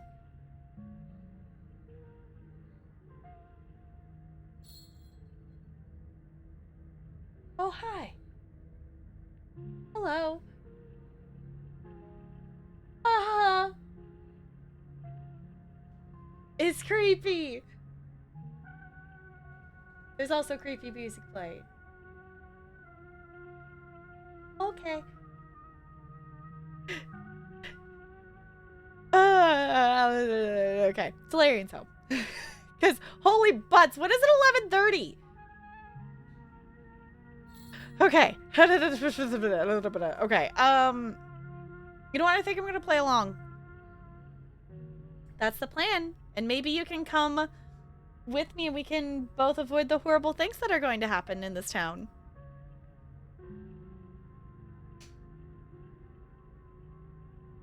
Please don't engage with it while I try to find another door. Traveling show? And you'd want me there too? Oh, could we go to towns along the beach? I've heard the Outer Banks are the most beautiful place in the world. I wish I could go back in time to whenever this was and tell them everything I know. As if it would do any good. I hate the crunching. Thank you, Charlie. I've always wanted to see the ocean. Oh my god. Everything crashes to a thunderous black before you or Wayne can get in another word.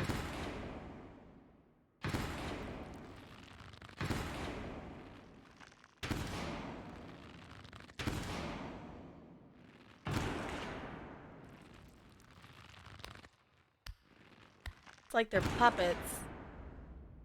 A single spotlight remains, illuminating a trapdoor in the center of the stage. You feel drawn to it. It opens. You feel a shove from behind and tumble through the hatch. That's the same thing we saw in the mines. It took some digging, but it's there. The map was right. That means there's hope, Eddie. Whatever it is that Enoch did, we can undo it. We could be happy to get that. Yep. Oh. Eddie?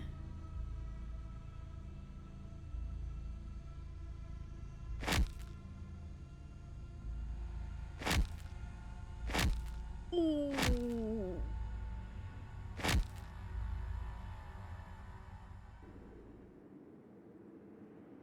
Wayne is gone once again. There's nothing here but you and the howling void. Do you repent? Do you repent for your crimes?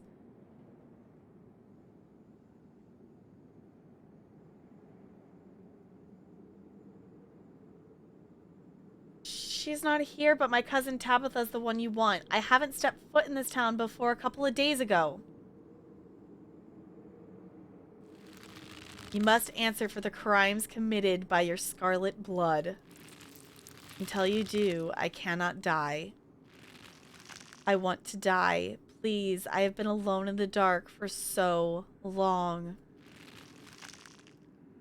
All I ask is for some of your years, to pay for the years that were taken from me. My life was stolen from me. I want some of yours. It's only fair. The sins of the father are to be laid upon the children. Forfeit your years, and I will finally leave. What happens if I refuse? Then I will stay. I will stay until I get what I'm owed. I don't understand. You will live a shorter life. I will finally be satisfied. I will have justice. I will finally die. I will leave this house at last.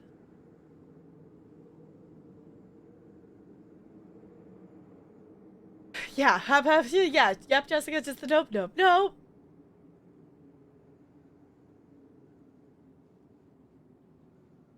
How much shorter would my life be? That isn't for you to know. Just as it wasn't for me to know. One day, sooner than you'd like, you will die. The sentence has been handed down. Make your choice. A smell hits you. That now familiar wet, unwell odor. What an annoying pest you are, but you couldn't keep me out for long.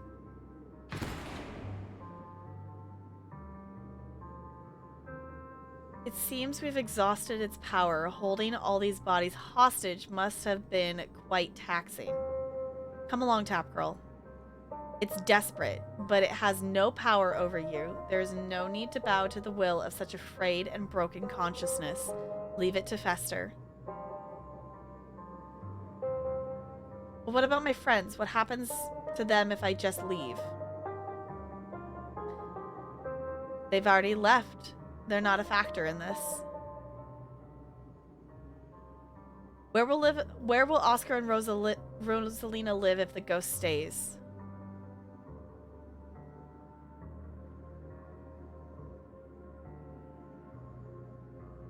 Don't give years of your life for something so insignificant. I love that it's an option you can give, though. I can't just leave the ghost here. You can. Leave. Hey, I'm trusting you. You better make this count. You don't need my help. Close your eyes. Feel for the stairs. You close your eyes. You fumble in the darkness, reaching out your hands and grasping the air until your palm finds wood.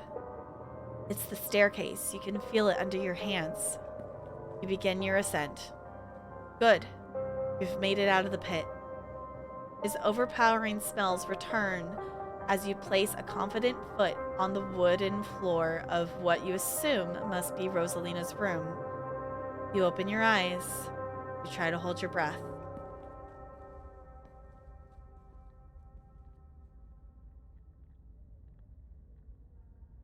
You feel a hand on your back. You shudder, knowing what it's attached to. Don't fall for it. Keep feeling your way forward.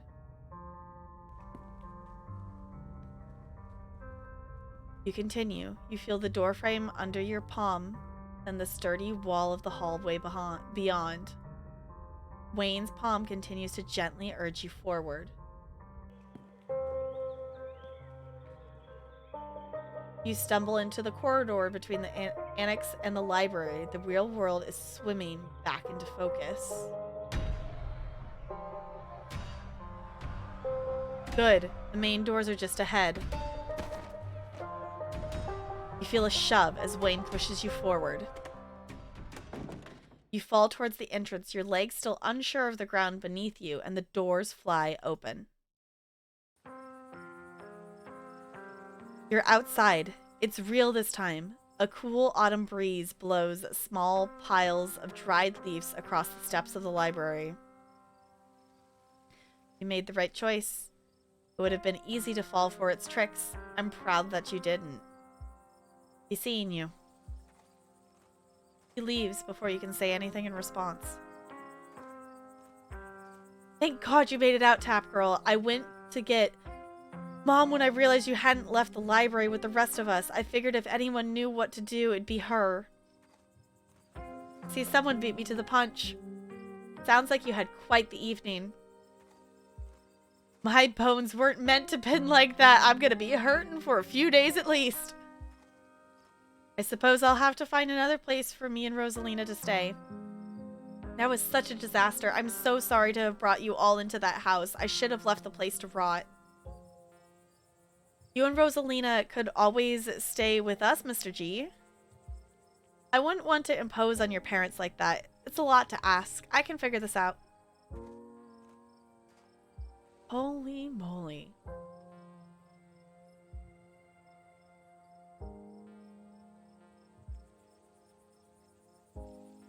I'm really interested as to how that would have gone if Tabitha was there. I now need to do this and have Tabitha come because I want to know what the ghost would say if it was Tabitha.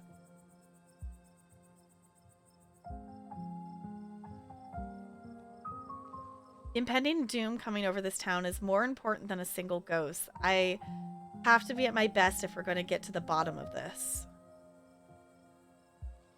That's a good point. Besides, you never even set foot in this town before this week. You barely count as a Scarlet in my books. You shouldn't be paying supernatural debts that obviously belong to Tabitha. It's just a house. We don't even own it. I'm not going to ask anyone to sacrifice years of their life for for a rental. Even if we own the place, that ghost was asking for quite the down payment. I'm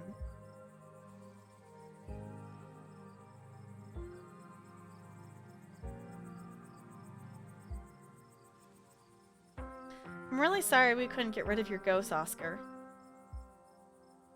Don't apologize. I wouldn't want you to lose something that important for a rental unit owned by the estate. Honestly, if it makes you feel better, I don't think I could have lived with the guilt if you'd made that choice. Are you sure you can't take up Alexis's offer? Oscar sighs. You're right. You're right. I'm gonna peace out. Back-to-back encounters with my own mortality. I've got a lot to ponder. See ya, Rosalina. See ya, Alexis. Zane walks off down the road. To think that ghosts are actually real, Stella's got to be over the moon right now. Actually, wait, where is Stella? Oh, she's just standing there by herself. That isn't like her. Is she okay? I was wondering the same thing. We just saw a ghost and she's standing off by herself. Which, like, fair. That'd be a normal reaction for anyone else who had just seen a ghost. But this is Stella we're talking about.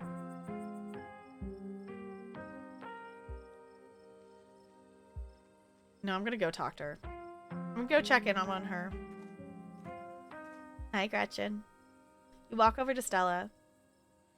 I've never seen anything like what we saw tonight. Absolutely dreadful. I don't think my dear Stella is having an easy time with it. Oh, hey, Tap Girl. Uh... So I guess ghosts are actually real, huh? I'm so sorry, Tap Girl. I don't think I can talk right now. I'll call you, okay? She hurries off down the road.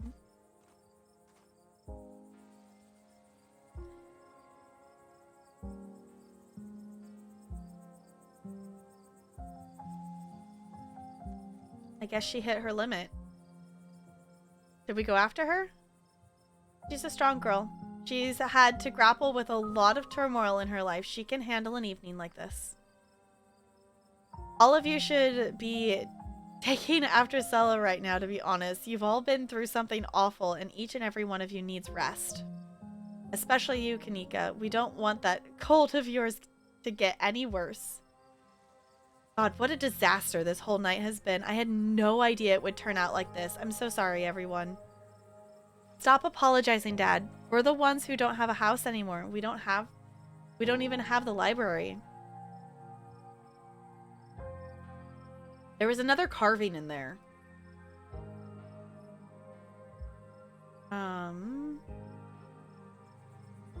I wonder if those things are tied to everything supernatural that's been happening. Yeah, I wonder. One is a coincidence, but two of them on back-to-back nights? I'm sorry, I'm a little lost. Have you been finding carvings around town? This is news to me too. I'm sure everyone here could stand around theorizing about this all night long. There'll be plenty of time for that tomorrow. I spent a lot of time with Wayne in there. Yeah, I noticed. We could smell him as soon as we snapped out of it. What happened? Did he hurt you?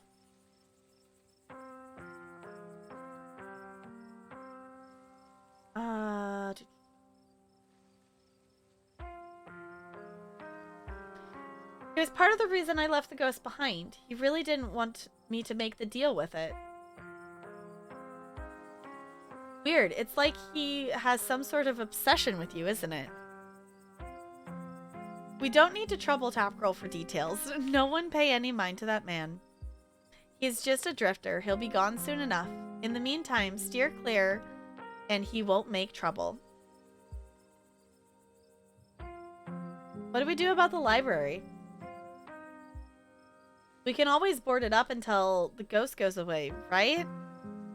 The mines were boarded up that just made us want to go down there even more.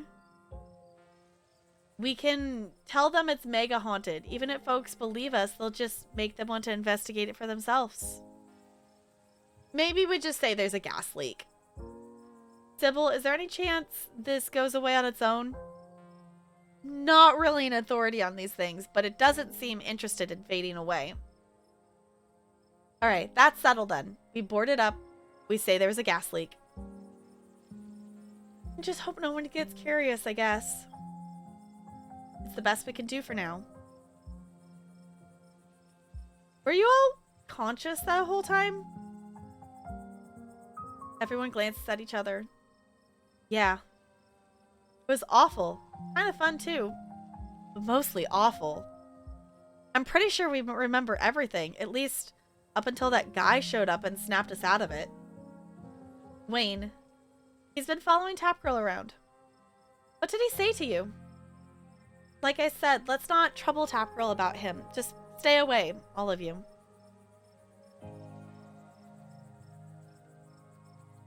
Do any of you know who you were supposed to be? No idea. The words just came out. There was no context, nothing. But there was a weird feeling, like an overwhelming guilt. I was so angry. I was mostly just scared. I didn't feel any of those things. I don't know how to describe it. I felt powerful. I was just cold. What was it like being puppeted? They all glance away. It hurt. Why didn't I make the kids stay behind? I can't believe I let them happen to them. Dad, this might be the overwhelming pain and exhaustion talking, but shut up, I love you. None of this is your fault, okay? I had no idea what I was going to say until the words were already spilling out. It was like I had no control over myself. I remember each and everything I said. It's like it's burned into my memory. You poor souls, I can't begin to imagine what you've been through. I'm really sorry, Oscar. I'm really sorry, Rosalina. It's okay. Worse things have happened to people. The price was just too high. We'll find a way to pick things up. I know you did everything you could for us, Tap Girl. It probably was smart not to trust that ghost anyways. You won't have to do it alone, Oscar. You can help yourself to whatever you need from the store. Yeah, I'm sure Aunt Winnie and I can help out too. This is a good town full of good people, Tap Girl. We won't let this ruin Oscar. We should probably get going. It's starting to get chilly out, and I don't want to keep Alexa's parents up too late. I'll be over later tonight with some bedding and hot tea, and I'll have Miles bring you groceries in the morning. Don't be a stranger, and let us know if you need anything, okay? Thank you. That really means a lot. I believe it's time for me and my daughter... Oh, to get me and my daughter home as well. But... Nika, dear, you haven't been feeling well. You need to get some rest. Okay. I'll see you tomorrow, Tap Girl. But why did I want to talk about stuff? If I manage to get out of bed, then yeah. Ha, don't make me laugh. Nika wearily treks back to the general store. I'll be back in a moment to walk you home, dear. I just need to put the tea on and give your cousin a quick call. Sybil leaves you and catches up to her daughter. My whole body hurts. Mom, what was that? I want a better answer than a ghost. You'll be all right. Let me get you some of that special tea.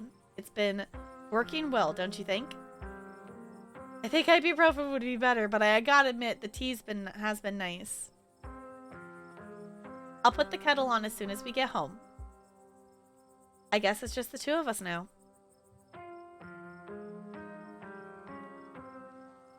What do you remember? As far as I know, all of it. I might start forgetting soon, but for now it's all fresh.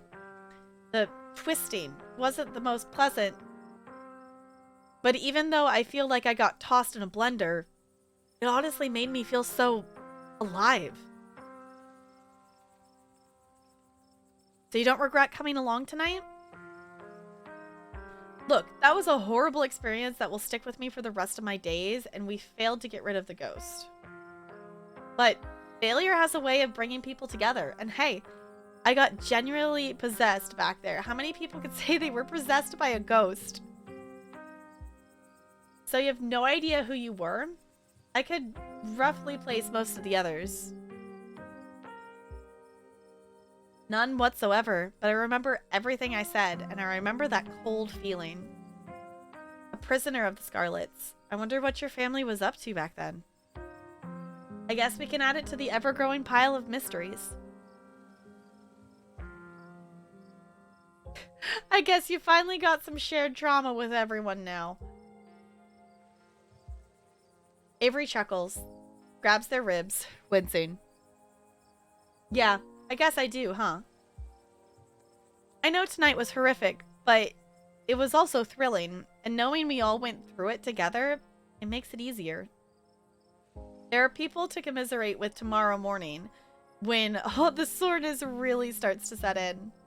Still, I feel awful for Oscar and Rosalina than I feel for myself. I'll see if there's something Aunt Winnie can do to help them out. At the very least, I can help them spruce things up with some plants once they find a place to settle in. Which reminds me, I better get back home. I'm supposed to have a shift tomorrow morning. Might have to call in sick, but here's hoping a good night's sleep will be enough to heal up. Avery heads off, leaving the square in front of the library empty. Sybil returns not long after. Not long after Avery leaves. It's time to go back to the estate. Your cousin wasn't exactly thrilled to hear about what happened tonight, but I think I blunted her anger as much as I could. Shall we?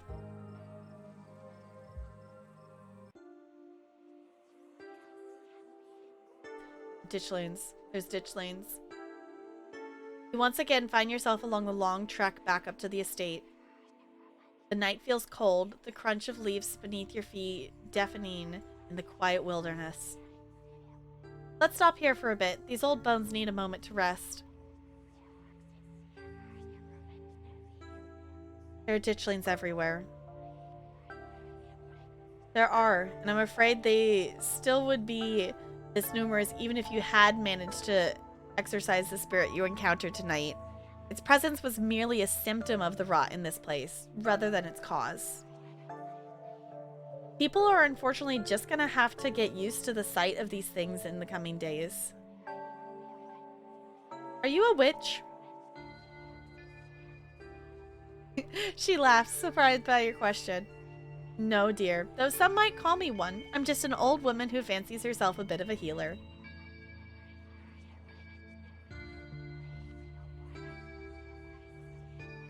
Look, after tonight, I know magic is real. Do you do magic or not? What is magic anyways? I just know some trade secrets passed along the family line. But it's no different than the child of a mechanic knowing what to do with an engine or the child of a carpenter knowing how to build a makeshift chair. Ooh, okay, hold on. I want to catch this Pokemon. Hold on. Holy butts.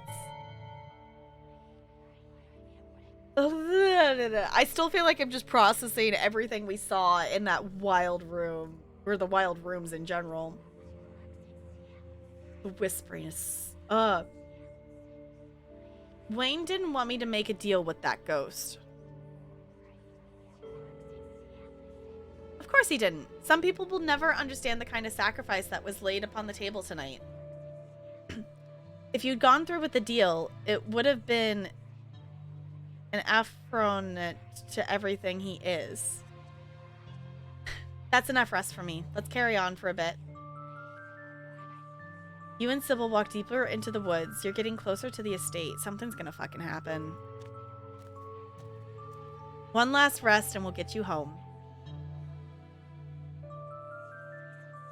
Edwardian killed Charles Jr., but it feels like I'm only scratching the surface of things. What has my family done? Is that what the spirit showed you?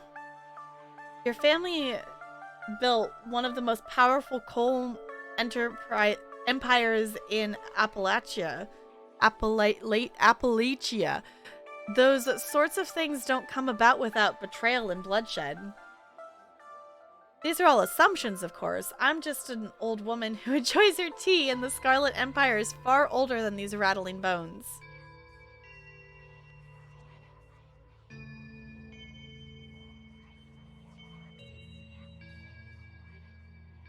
Repeat decision or outcome is the most unpopular from the community? Really? Interesting. Okay.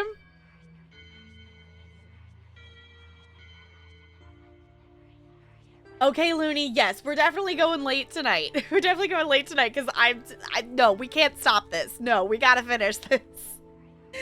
Enjoy your lyric, Looney. Thank you for hanging out. If you want the bloody details, I'm afraid you'll have to find them yourself. Sybil? What is Wayne? Like I said, he's just a man. You know more than you're letting on. Not exactly polite to share people's medical history. I may not have taken a Hippocratic oath, but I still respect the privacy of others.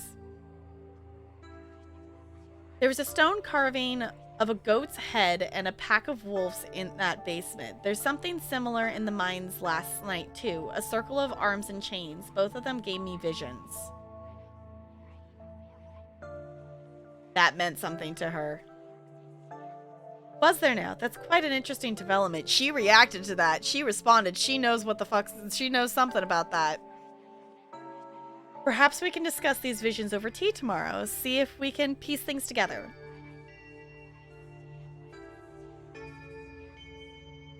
You just believed me? Of course I did. These are strange times, Tap Girl. None of us have the luxury to waste energy on doubt. Why can't I just go home? Like to my real home. You poor dear, this is your real home. It's hard to have the sensitivity to feel these things, but on some level, it called you back here. Nobody really leaves the holler, at least not forever. Call it a quirk of the town. Oh, okay.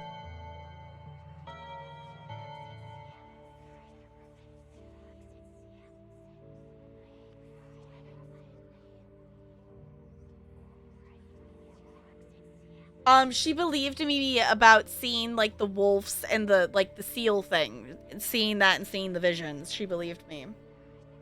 And she, like, responded like she maybe knew something about it.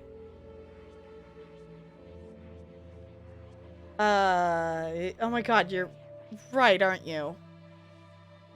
Oh my, you look absolutely horrified. I was just pulling your leg, dear. People leave town all the time. We just haven't been blessed with the most frequent public transportation. Thank you for patiently waiting with an old woman, Tap Girl. I feel spry as a spring chicken. You and Sybil trek through the remainder of the woods and find yourself on the outskirts of the estate. I'm looking forward to continuing our chat tomorrow once we've had some time to rest. Good luck handling Tabitha. I tried to soften her up over the phone, but there's only so much softening you can do with someone so prickly. Bless her heart. Get a good night's rest, Tap Girl. You've earned it.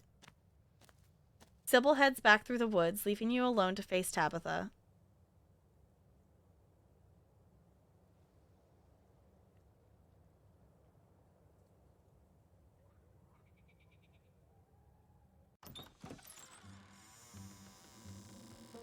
You opened the door to the estate as quietly as you can to find your cousin anxiously pacing in the foyer. She's been waiting for you. So you finally came back. After last night, I thought you were done with all this running around in secrecy. I guess I was too optimistic. Do you know how stuff like this impacts me? Do you even care?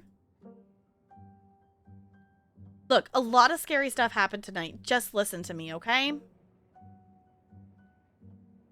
Now's really not the time.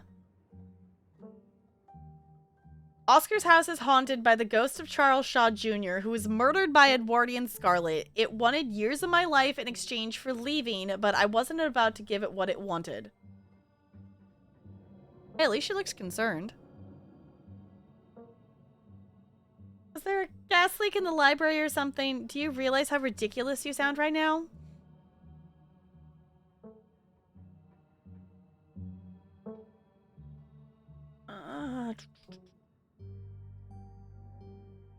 There were like 6 other people there, and they all got possessed. They can corroborate everything I'm telling you. Mm-hmm. Wayne followed me into Oscar's house. You think mentioning that awful man is supposed to garner sympathy for me or something? So you know him. Did I ever say I didn't? He's a creep from a bad time in my life, and I do my best not to think about him, which has become an increasingly difficult task. I'm gonna say nothing. Silence? Wonderful, because I'd really rather not talk about that man. There's another one of those stones in Oscar's house. It gave me another vision. Like last night, that was gas. I'm sure whatever you thought you saw tonight was similar. Maybe you had another seizure. All the more reason you should run off and not tell me where. All the more reason you shouldn't run off and not tell me where you are.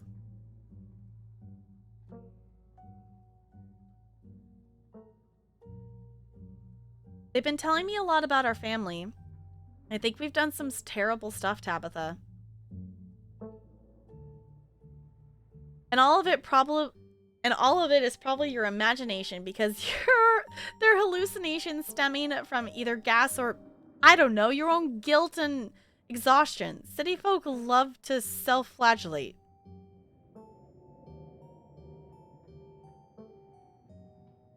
What if they're what's making all this supernatural stuff happen?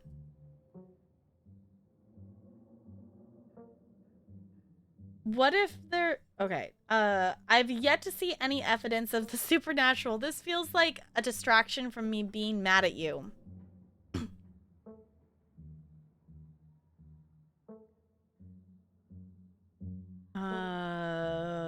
Who put them there?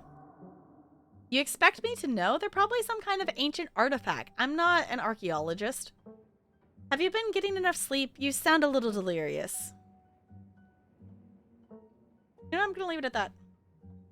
That's pretty much it. Great. Then I'm going to bed. Your cousin walks off, leaving you alone. You don't even notice yourself entering the guest room and falling into bed. Suddenly, you're just there, buried under your family's musty covers. Before your thoughts can drift away to nightmarish recollections of hours past, your phone buzzes on the nightstand. Got an achievement for that, apparently. Okay. Hey, sorry I ran off earlier. Wound up in a really bad headspace. I care about you so much. Just need some time to get a handle on things. Sorry.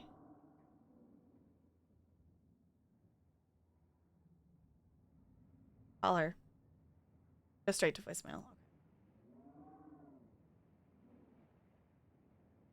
I'm the sorry one. I let that ghost hurt you. Put your phone back on the nightstand. Wednesday night, nearly half a week has passed since you first arrived in town, and it's a little over half a week remains until the bus comes to take you home. The spirit of Charles Saw Jr. now commands the entirety of City Hall, a swirling void of wrath and despair that the people of this town will have to learn to ignore. Disaster looms its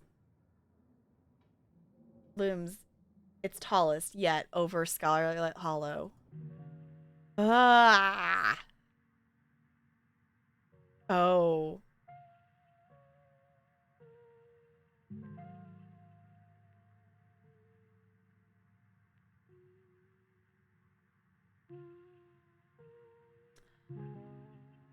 Okay.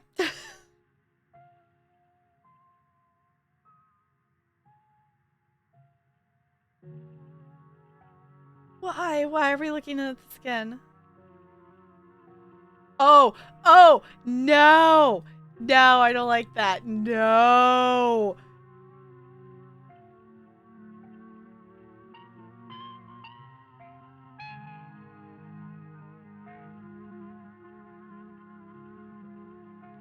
We hope to have episode released before the end of the year.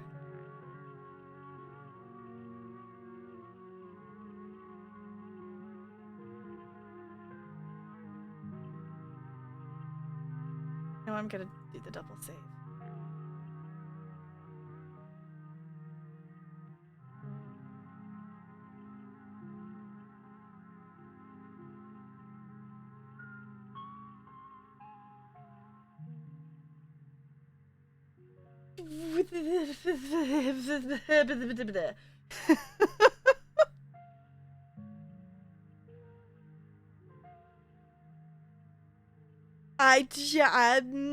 Okay. I have questions. Many questions, but I am also hungry, and it is midnight my time.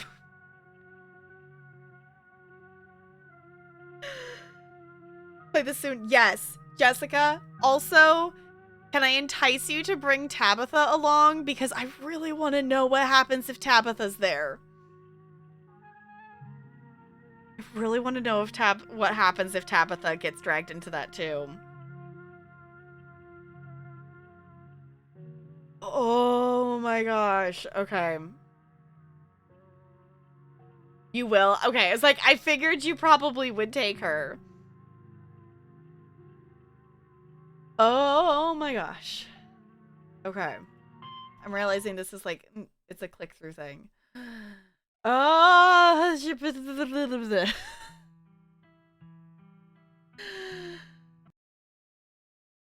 that was so good though.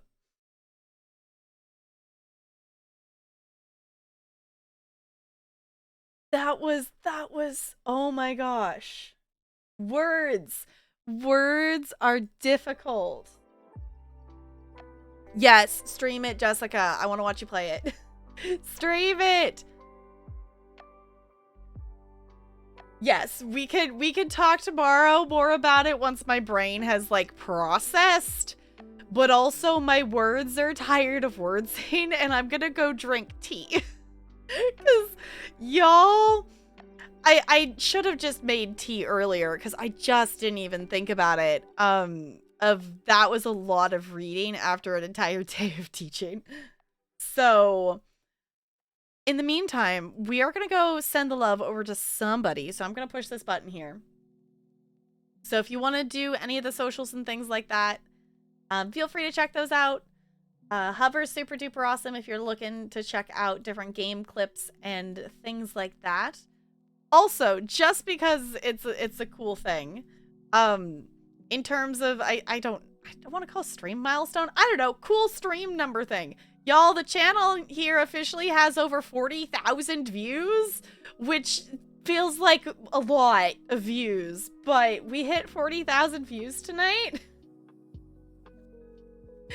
So, like, that's a lot of views on the channel. So, yeah, cool thing. Also, I'm gonna catch this Pokemon, hopefully. Hopefully, possibly. I don't have any Pokeballs. Oh no!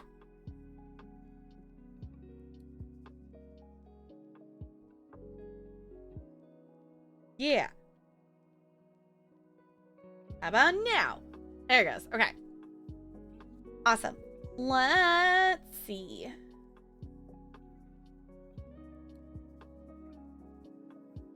Let's see. You know what? Let's go hang out with Captain Odin. Let's do the thing. He's playing some Elden Ring. And Elden Ring is very cool to watch, at least for me. I don't know if you all have been hanging out in Elden Ring streams. I've been having fun, like, watching different people stream and seeing how different powers and stuff work and whatnot. So...